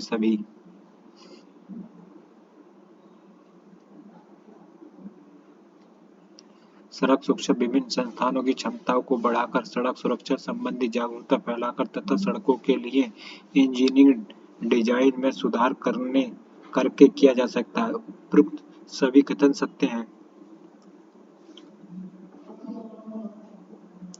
ब्राजीलिया घोषणा पत्र पर भारत ने कब हस्ताक्षर किया था? 2015 में। सड़क सुरक्षा से संबंधित ब्राजीलिया घोषणा पत्र पर भारत ने वर्ष 2015 में हस्ताक्षर किया था। इसके तहत विश्व की आधुनिक तकनीकी को सड़क सुरक्षा हेतु अपनाए जाने पर सहमति व्यक्त की गई। ब्राजीलिया सड़क सुरक्षा घोषणा 2015 में कौन सा लक्ष्य निर्धारित किया गया था? अगले एक दशक में सड़क दुर्घटना मृत्यु की संख्या आधा करना।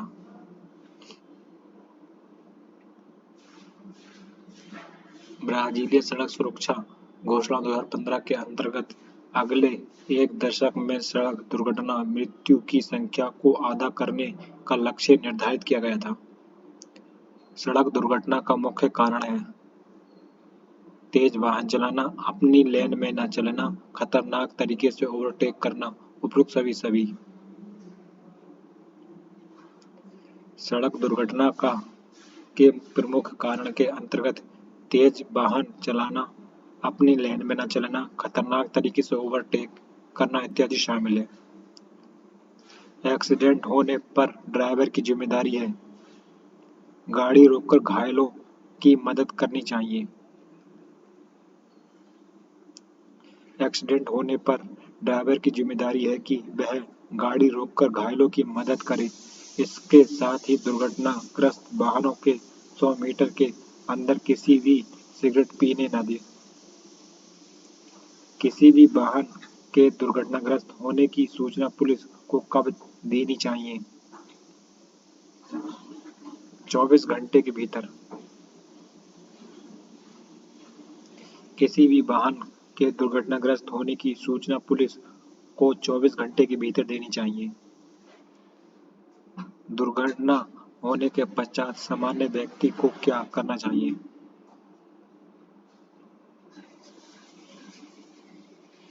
दुर्घटना होने के पश्चात सामान्य व्यक्ति को दुर्घटना स्थल पर किसी से बहस नहीं करनी चाहिए तथा दुर्घटनाग्रस्त व्यक्ति को मदद करने से घबराना नहीं चाहिए। पुलिस को सूचित करे तथा पुलिस एम्बुलेंस को भी बुलाए। वाहन को दुर्घटना स्थल से तब तक नहीं हटाना चाहिए जब तक कोई पुलिस अधिकारी इसकी इजाजत न दे। जान बचाने के लिए गाड़ी हटाना जरूरी न हो, आग लगने का खतरा न हो। उपरोक्त सभी। वाहन को दुर्घटना स्थल से तब तक नहीं हटाना चाहिए जब तक कि कोई पुलिस अधिकारी इसकी इजाजत न दे, या फिर जान बचाने के लिए गाड़ी हटाना जरूरी न हो। सड़क पर ट्रैफिक जाम होने पर या आग लगने की संभावना के आधार पर भी वाहन को हटाया जा सकता है। निम्न में से सही कथन है?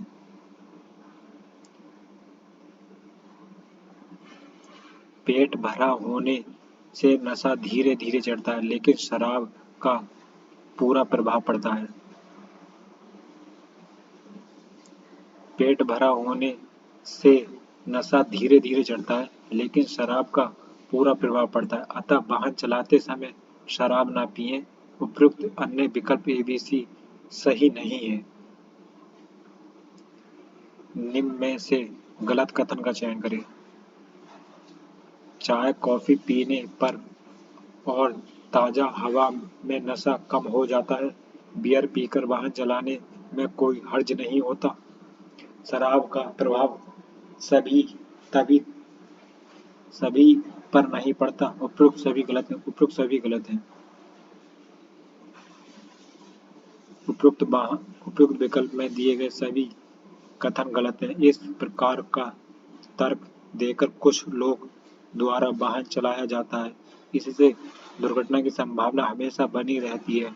अतः शराब या बियर पीकर वाहन किसी भी परिस्थिति में न चलाएं। शराब पीकर वाहन चलाया जा सकता है।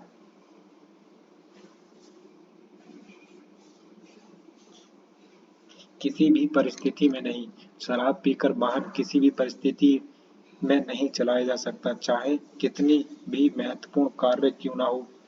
यदि किसी सड़क खाली हो और नजदीक में ही जाना हो, तब भी शराब पीकर वाहन चलाना निषेध है।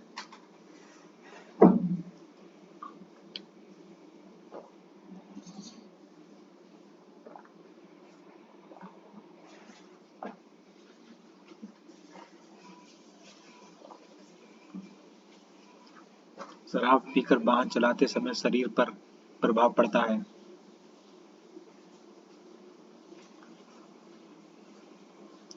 शराब पीकर वाहन चलाने से सोचने समझने की क्षमता में कमी, साफ दिखाई न देना तथा निर्णय क्षमता में कमी आती है। अतः उपरोक्त सभी कथन सही हैं। नशे में वाहन चलाने से गलतियां हो सकती हैं। गलत लेन में गाड़ी चलाना, सिग्नल दिए बिना गाड़ी मोड़ना, लाल बत्ती की परवाह न करना। उपरोक्त सभी। नशे में वाहन चलाने से उपयुक्त सभी प्रकार की गलतियां होने की संभावना सर्वाधिक रहती है, अतः शराब पीकर या नशे की हालत में कभी भी वाहन न चलाएं। असत्य कथन चुनिए। हमेशा चौराहे के पास ओवरटेक करना चाहिए। असत्य, चौराहे के पास क्यों करना चाहिए? चौराहे तथा और रेलवे फाटक के पास वाहन को ओवरटेक नहीं करना चाहिए। विकल्प में दिए गए कथन सत्य है। वाहन खड़ा करना गैरकानूनी है। जेब्रा क्रॉसिंग पर, पुल पर, सुरंग के अंदर, उपरोक्त सभी जगह। जेब्रा क्रॉसिंग, पुल पर तथा सुरंग के अंदर वाहन खड़ा करना गैर कानूनी है। इससे यातायात बाधित होता है। वाहन खड़ा किया जा सकता है पार्किंग क्षेत्र में। वाहन को सदैव पार्किंग क्षेत्र में खड़ा करना चाहिए। अन्य जगहों पर वाहन खड़ा करने से वाहन के मालिक पर जुर्माना लगाने का प्रावधान है। दुर्घटना में पीड़ित की मदद करने वालों को अपराधी नहीं माना जाएगा। दुर्घटना में पीड़ित की मदद करने पर मदद करने देने वाले को अपराधी नहीं माना जाएगा। साथ ही मेडिकल खर्च नहीं उठाना पड़ेगा तथा व्यक्तिगत जानकारी भी देना आवश्यक नहीं है। यदि बारिश या धुंध की संभावना हो तो वाहन चलाने से पहले वाइपर चेक करें। खिड़कियों के शीशे तथा विंड स्क्रीन को चलाने से पूर्व साफ कर दें। उपयुक्त दोनों। यदि बारिश या धुंध की संभावना हो तो वाहन को चलाने से पूर्व विंड स्क्रीन तथा शीशा साफ करें तथा वाइपर को चेक कर लेना चाहिए।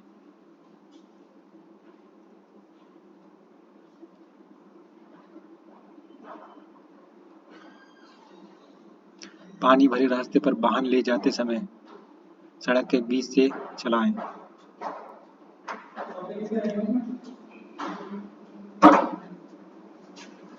कपड़े तुम्हारे भाई देंगे उसमें बाहर पूरा तू बाल्टी वाली बाल्टी दूसरी आएगी उसमें।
पानी भरे रास्ते पर वाहन चलाते समय सड़क के बीच से चलाएं। बाढ़ या पानी भरे रास्ते पर बीच में गाड़ी चलाना। पानी अधिक होने के कारण सड़क के किनारे दिखाई नहीं देते और गाड़ी का गहरे पानी में गिरने का खतरा बना रहता है। पानी भरे हुए रास्ते से गुजरते समय निम्न में से क्या करना चाहिए? पानी में घुसने से पहले वाहन को पहले या दूसरे गियर में कर लें। गहरे पानी में गाड़ी का गियर न बदलें। एक्सीलेटर का लगातार प्रयोग करें। उपरोक्त सभी।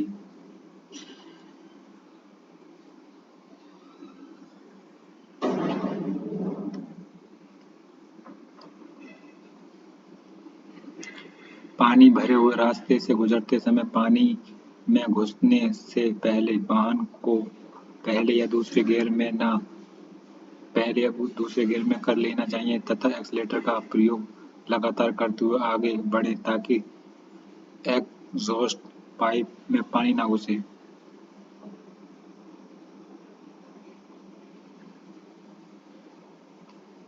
धुंध में गाड़ी चलाते समय रफ्तार धीमी रखें, फॉग लैंप चलाकर रखें, विंड स्क्रीन के वाइपर को चालू करके चलें। उपरोक्त सभी। धुंध में वाहन चलाते समय रफ्तार धीमी रखें, फॉग लैंप की स्विच ऑन रखें तथा वाइपर चलाते हुए आगे बढ़ें। पहाड़ी इलाके में गाड़ी चलाते समय चलने से पहले ब्रेक की जांच कर लें। पहाड़ी इलाके में वाहन चलाने से पूर्व ब्रेक की ठीक तरह से जांच कर लेनी चाहिए।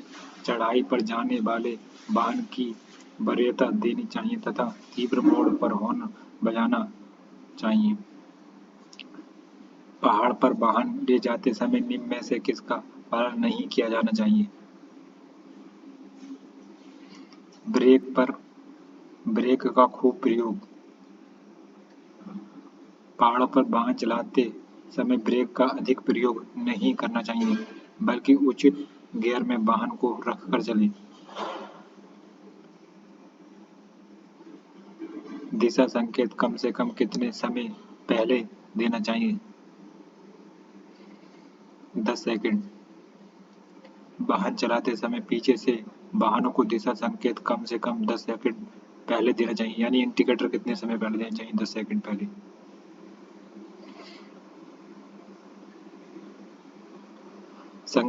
सड़क संकेत में अनिवार्य रूप पालन करने वाला संकेत होते हैं।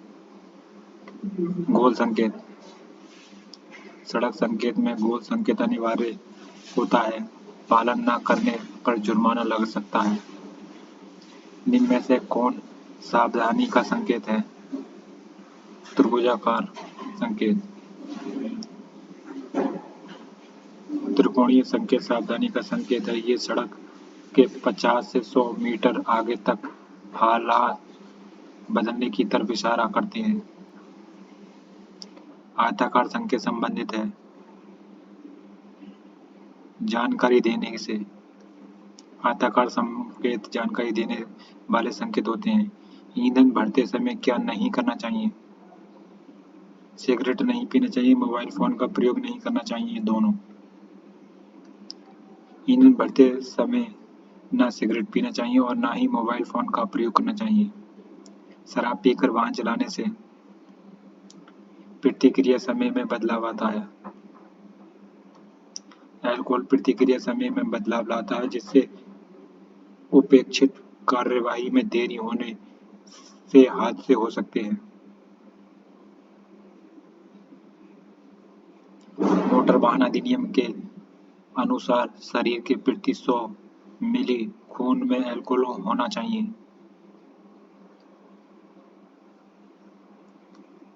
30 मिलीग्राम से अधिक नहीं।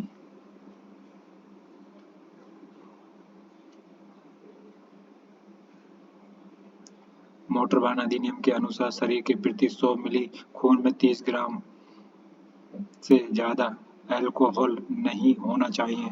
इससे अधिक होने पर जुर्माना लगाया जा सकता है। किसी चौराहे पर पहुंचते समय हमेशा अपना पैर ब्रेक पर रखें। चौराहे पर पहुंचते समय हमेशा अपने पैर ब्रेक पर रखना चाहिए। इससे आपातकालीन स्थिति में तत्काल रुकना आसान हो जाता है।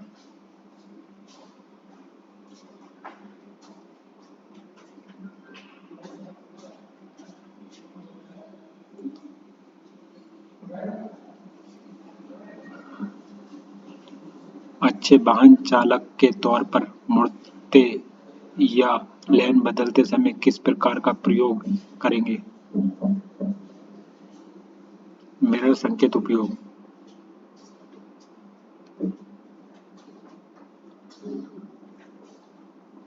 वाहन चालक को मुड़ते या लेन बदलते समय मिरर संकेत उपयोग के नियम का उपयोग करना चाहिए। चौराहे पर पीली बत्ती जलने का मतलब है कि जल्द ही लाल बत्ती आने वाली है। पीली बत्ती कितने सेकंड के लिए आती है? 3 सेकंड। पीली बत्ती केवल 3 सेकंड तक जलती है, इसके बाद लाल बत्ती आ जाती है। अतः पीली बत्ती जलने का मतलब है कि रुकने के लिए तैयार हो जाए। यदि वाहन के गुरुत्वाकर्षण ज्यादा ऊपर हो तो उसके पलटने की संभावना बढ़ जाती है। यदि वाहन के गुरुत्वाकर्षण ज्यादा ऊपर हो तो उसके पलटने की संभावना बढ़ जाती है। इसके प्रभाव को कम करने के लिए कैरियर पर सामान को समानांतर क्षैतिज स्थिति में रखना चाहिए। 90 किलोमीटर प्रति घंटा चलने वाली वाहन की तुलना में 60 किलोमीटर प्रति घंटा चलने वाले वाहन में ईंधन की खपत होगी समान। जब वाहन 60 किलोमीटर प्रति घंटा की रफ्तार से चलता है तो ईंधन की खपत न्यूनतम होती है। यदि वाहन 80 किलोमीटर प्रति घंटा से अधिक रफ्तार से चलता है तो वाहन के अधिक ईंधन खर्च होने में महत्वपूर्ण योगदान होता है। वायुगतिकी घर्षण का। जब वाहन 80 किलोमीटर प्रति घंटा या उससे अधिक गति से चलता है तो वायुगतिकी घर्षण के कारण ईंधन की खपत बढ़ जाती है। इंजन चालू करने से पूर्व की जाने वाली जांच है। इंजन तेल का स्तर, शीतलक कूलेंट का स्तर, बैटरी चार्जिंग स्तर, उपरोक्त सभी ये सभी।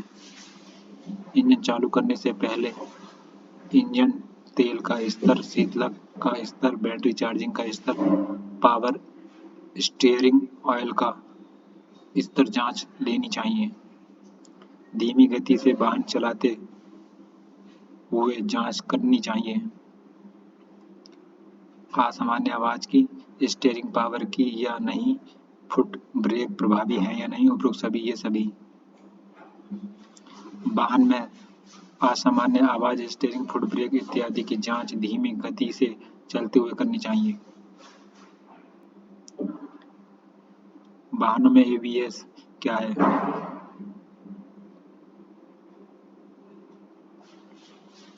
Anti lock braking system.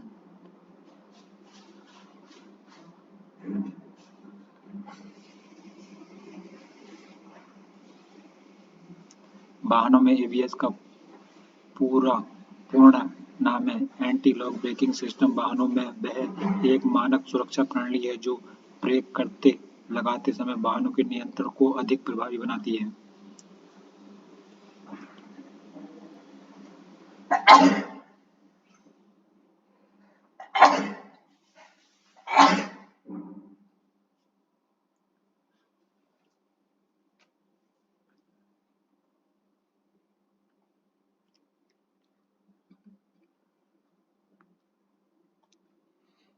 खतरनाक पदार्थों के परिवहन के समय चालक को खतरनाक पदार्थों के बारे में पूर्ण जानकारी होना चाहिए।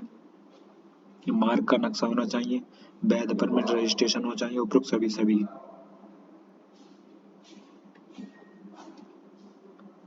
खतरनाक पदार्थ का परिवहन करते समय चालक को सामान के विषय में पूरी जानकारी होने के साथ ही वैध परमिट तथा मार्ग का नक्शा होना चाहिए। खतरनाक वस्तुओं का परिवहन करते समय चालक को क्या नहीं करना चाहिए? आगे वाली गाड़ी से मिलाकर वाहन चलाएं, ये नहीं करना चाहिए।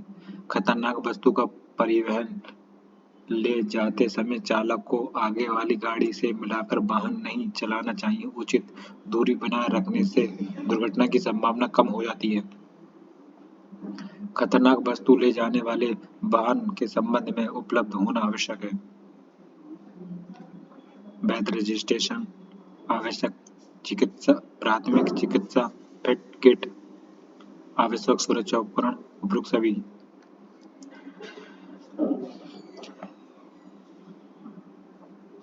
खतरनाक वस्तुओं का परिवहन करने वाले वाहन का वैध रजिस्ट्रेशन, वाहन में आवश्यक प्राथमिक चिकित्सा किट एवं सुरक्षा उपकरण होना आवश्यक है। पेट्रोलियम या परिवहन करने वाले वाहन जब लोडिंग या अनलोडिंग कर रहे हों तो टैंकर सही जगह खड़ा करें, हैंड ब्रेक लगाएं, बैटरी कट ऑफ स्विच बंद कर दें। उपरोक्त सभी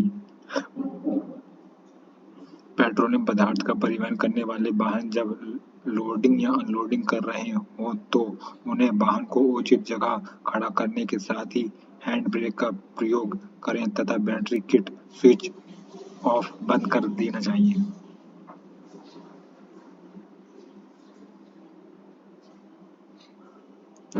धुंध में वाहन चलाते समय विंड स्क्रीन को वाइपर से साफ करते हैं। धुंध में वाहन चलाते समय विंड स्क्रीन को वाइपर चलाकर साफ करते हैं जिससे कि दृश्यता बनी रहे, क्योंकि धुंध में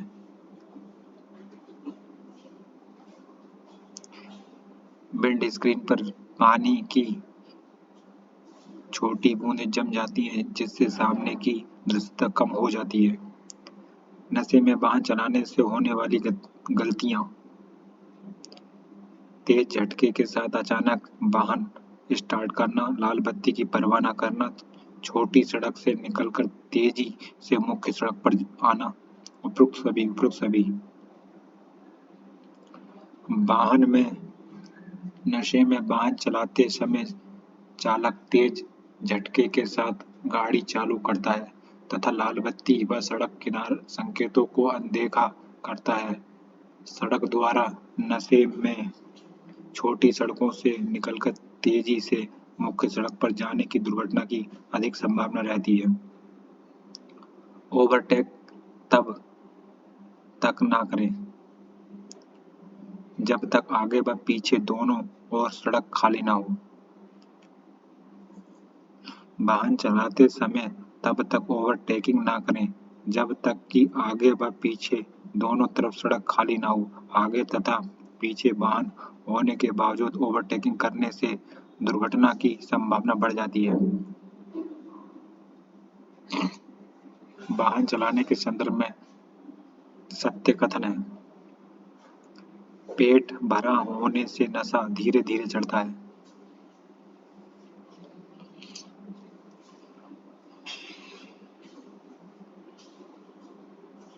वाहन चलाते समय बियर पीना निषेध है। चाय कॉफी पीने से शराब के नशे पर कोई फर्क नहीं पड़ता तथा दुर्घटना की संभावना बनी रहती है। पेट भरा होने पर शराब पीने से नशा धीरे धीरे चढ़ता है। एक सड़क संकेत प्रभावपूर्ण होने के लिए उसमें विशेषताएं होनी चाहिए: ध्यान आकर्षित करें, स्पष्ट व असाधारण अर्थ प्रदर्शित करें, आवश्यकता को पूर्ण करें। उपरोक्त सभी एक सड़क संकेत प्रभावपूर्ण होने के लिए उसमें उपरोक्त विकल्प में दिए गए सभी विशेषताएं अब होनी चाहिए। इसके साथ सड़क संकेत देखने के पश्चात उचित प्रतिक्रिया के लिए तात्पर्य समय मिलना चाहिए। दुर्घटना होने पर चिकित्सा या एम्बुलेंस के आने से पहले जो राहत कार्य या उपचार किया जाता है उसे कहते हैं प्राथमिक सहायता। दुर्घटना स्थल पर चिकित्सा या एम्बुलेंस के आने से पहले जो राहत कार्य या उपचार किया जाता है उसे प्राथमिक सहायता या प्राथमिक उपचार कहा जाता है। उल्लेखनीय है कि दुर्घटना के पश्चात मदद करने वाले व्यक्ति या अस्पताल पहुंचने वाला व्यक्ति गुड सैमरिटन एक व्यक्ति या दुर्घटना के बाद 1 घंटा जिस दौरान अस्पताल पहुंचकर इलाज शुरू करके पीड़ित की जान बचाई जा सकती है उस समय को गोल्डन आवर कहते हैं। प्राथमिक सहायता का मुख्य उद्देश्य है चोट के प्रभाव को बढ़ने से रोकना, घायल व्यक्ति के जीवन की रक्षा करना। उपरोक्त दोनों प्राथमिक सहायता का प्रमुख उद्देश्य घायल व्यक्ति के चोट के प्रभाव को बढ़ने से रोकना तथा उसके जीवन की रक्षा करना होता है। उल्लेखनीय है कि दुर्घटना होने पर चिकित्सीय या एम्बुलेंस के आने से पहले जो राहत कार्य या उपचार किया जाता है उसे प्राथमिक सहायता कहते हैं। गोल्डन आवर क्या होता है? गोल्डन आवर का क्या महत्व है? इस समय इलाज से शीघ्र स्वास्थ्य होने की संभावना बढ़ जाती है। गोल्डन आवर के दौरान इलाज शुरू होने से शीघ्र स्वास्थ्य होने की संभावना बढ़ जाती है। उल्लेखनीय है कि दुर्घटना के पश्चात 1 घंटे तक का समय गोल्डन आवर के नाम से जाना जाता है। दुर्घटनाग्रस्त व्यक्ति को सर्वप्रथम दुर्घटना स्थल से दूर ले जाएं। दुर्घटनाग्रस्त पीड़ित व्यक्ति को सबसे पहले दुर्घटना स्थल से दूर ले जाएं ताकि घायल एवं सहायता करने वाला व्यक्ति सुरक्षित रहे। दुर्घटना में घायल व्यक्ति को हिलाने पर यदि वह प्रतिक्रिया न दे रहा हो तो 108 नंबर पर एम्बुलेंस को सूचित करें, 112 पर पुलिस को सूचित करें। ये दोनों दुर्घटना में घायल व्यक्ति को हिलाने पर यदि वह प्रतिक्रिया नहीं दे रहा हो तो 108 पर एम्बुलेंस को तथा 112 नंबर डायल करके पुलिस को सूचित करना चाहिए। दुर्घटना के पश्चात किसी सामान्य व्यक्ति द्वारा पुलिस या एम्बुलेंस को सूचित करते समय कौन सी जानकारी देनी चाहिए? दुर्घटना स्थल का पूरा पता, घायलों की संख्या, ये दोनों। दुर्घटना के पश्चात पुलिस या एम्बुलेंस को सूचित करते समय दुर्घटना स्थल का पूरा पता तथा घायलों की सही संख्या का विवरण देना चाहिए। सड़क हादसे के पश्चात पीड़ित को यदि कहीं से खून का बहाव हो रहा हो तो घाव को साफ करके तथा कसकर पट्टी बांधें। सड़क हादसे के पश्चात पीड़ित को यदि कहीं से खून बहा हो रहा हो तो घाव को साफ करें तथा कसकर पट्टी बांध दें। सिर, गर्दन या छाती से बहाव रोकने के लिए कपड़े से दबाकर रखें। सड़क दुर्घटना में हड्डी टूटने के मामले में क्या करना चाहिए? चोटग्रस्त अंग पर लकड़ी बांधनी चाहिए। सड़क दुर्घटना में हड्डी टूटने के मामले में चोटग्रस्त अंग पर लकड़ी बांधकर स्थिरता प्रदान करनी चाहिए। सड़क हादसे में सिर पर चोट लगने से व्यक्ति यदि बेहोश हो जाए तो उसे बाईं करवट से लेटाएं। सड़क हादसे में सिर पर चोट लगने से व्यक्ति यदि व्यक्ति बेहोश हो जाए तो उसे रिकवरी पोजीशन बाईं करवट से लेटाना चाहिए। सड़क हादसे में दुर्घटनाग्रस्त व्यक्ति की नाड़ी चेक करने पर यदि पल्स नहीं चल रही है तो तुरंत CPR की प्रक्रिया प्रारंभ करें। सड़क हादसे में दुर्घटनाग्रस्त व्यक्ति की नाड़ी चेक करने पर यदि पल्स नहीं चल रही है तो तुरंत CPR की प्रक्रिया आरंभ करनी चाहिए। घायल व्यक्ति को CPR देते समय उसके गर्दन की स्थिति होनी चाहिए एकदम सीधी। जब घायल व्यक्ति को नाड़ी न चल रही हो तो उसे तत्काल CPR देना चाहिए। ऐसा करते समय पीड़ित का गर्दन आवश्यक सीधा होना चाहिए। दुर्घटना के पश्चात घायल को दिया जाने वाला CPR क्या कहलाता है? दुर्घटना के पश्चात घायल को दिया जाने वाला CPR का पूरा नाम कार्डियोपल्मोनरी रिससेप्शन है। इसका प्रयोग तब किया जाता है जब दिल धड़कना बंद कर देता है या मस्तिष्क तथा अन्य महत्वपूर्ण अंगों में रक्त संचरण करने के लिए बहुत अप्रभावी रूप से धड़कता है। घायल व्यक्ति को CPR देते समय कम से कम छाती पर 30 बार दबाव दें तथा 2 बार मुंह से मुंह में हवा दें। घायल व्यक्ति को CPR देते समय कम से कम छाती पर 30 बार दबाव देना चाहिए तथा 2 बार मुंह से मुंह सांस देनी चाहिए। दुर्घटना के बाद घायल को सीपीआर देने के लिए छाती के किस भाग पर दबाव देना चाहिए? बीच में। दुर्घटनाग्रस्त व्यक्ति को सीपीआर देने के लिए छाती के बीचों बीच दोनों हथेली दबाकर रखकर दबाव देना चाहिए। इससे हृदय तथा दिमाग में खून का बहाव होने में मदद मिलती है। यातायात संकेत प्रदर्शित करता है। एक तरफ ट्रैफिक नियम है, एक तरफ कटा हुआ, एक तरफ जारी है, यानी एक तरफ ट्रैफिक नियम है। उपयुक्त सड़क संकेत एक तरफ ट्रैफिक नियम के प्रदर्शन करता है। इस जगह गलत साइड के वाहन को ले जाना निषेध है। यातायात संकेत से तात्पर्य है दोनों दिशा में वाहन चलाना वर्जित है। उपयुक्त यातायात संकेत दोनों सड़क में वाहन चलाना वर्जित है को प्रदर्शित कर रहा है। इस संकेत में कोई भी वाहन ले जाना निषेध है। यातायात संकेत से तात्पर्य है बाएं नहीं मुड़ना है।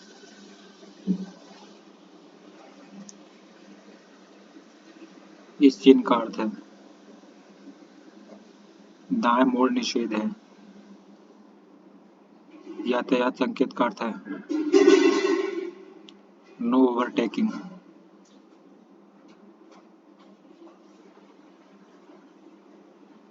यातायात संकेत का अर्थ है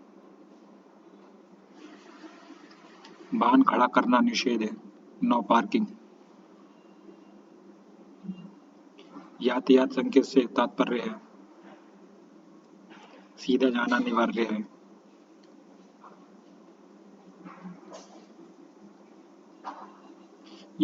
सड़क संकेत से तात्पर्य है यू टर्न निषेध क्षेत्र। यू टर्न निषेध यानी यू टर्न कटा हुआ है। सड़क संकेत प्रदर्शित करता है ट्रक नहीं जा सकता।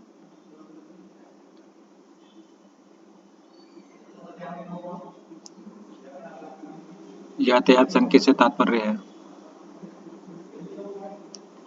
साइकिल के ले जाना निषेध है। यातायात संकेत प्रदर्शित करता है पैदल चलने वाले वर्जित हैं। सड़क संकेत दर्शाता है कि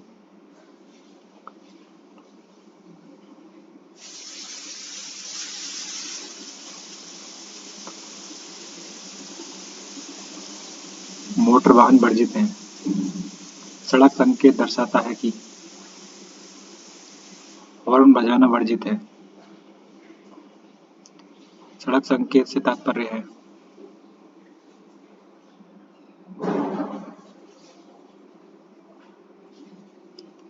इस क्षेत्र में इससे अधिक ऊंचाई वाले वाहन नहीं जा सकते।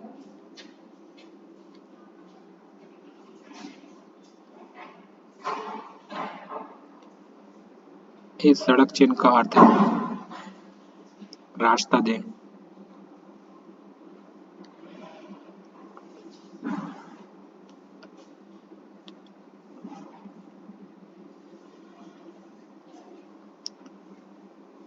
इस चिन्ह का तात्पर्य है कि आप अपने वाहनों को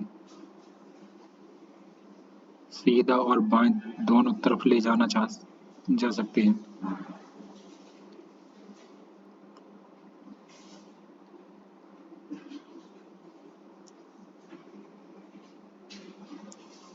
इस सड़क चिन्ह का संकेत है वाहन हमेशा बाएं तरफ रखें। यह चित्र बताता है रुक जाइए।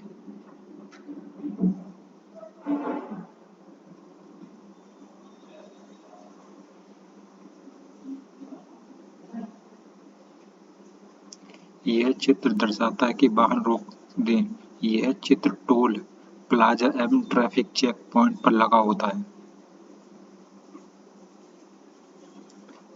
सड़क संकेत का अर्थ है सड़क आगे दाईं ओर घूमना। उपयुक्त संकेत का अर्थ है कि सड़क आगे जाकर दाईं ओर घूम रही है, अतः वाहन चलाते समय इसका ध्यान दें।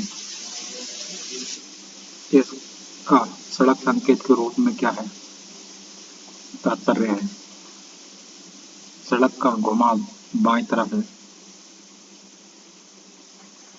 उपयुक्त सड़क संकेत दर्शाता है कि सड़क आगे बाईं तरफ मुड़ी है। सड़क संकेत का अर्थ है सड़क दाएं तरफ यू आकार में मुड़ी है।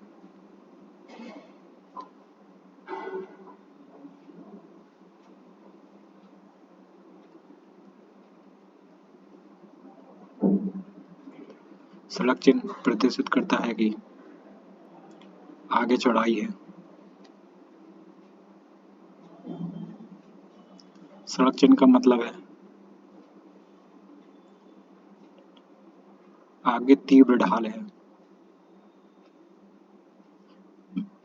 यह यातायात संकेत का आप क्या अर्थ समझते हैं? आगे संकरा रास्ता है।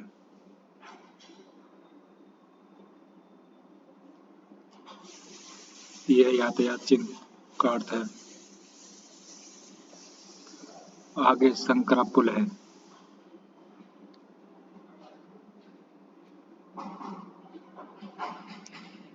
इस यातायात संकेत से आप क्या समझते हैं? आगे चौराहा है।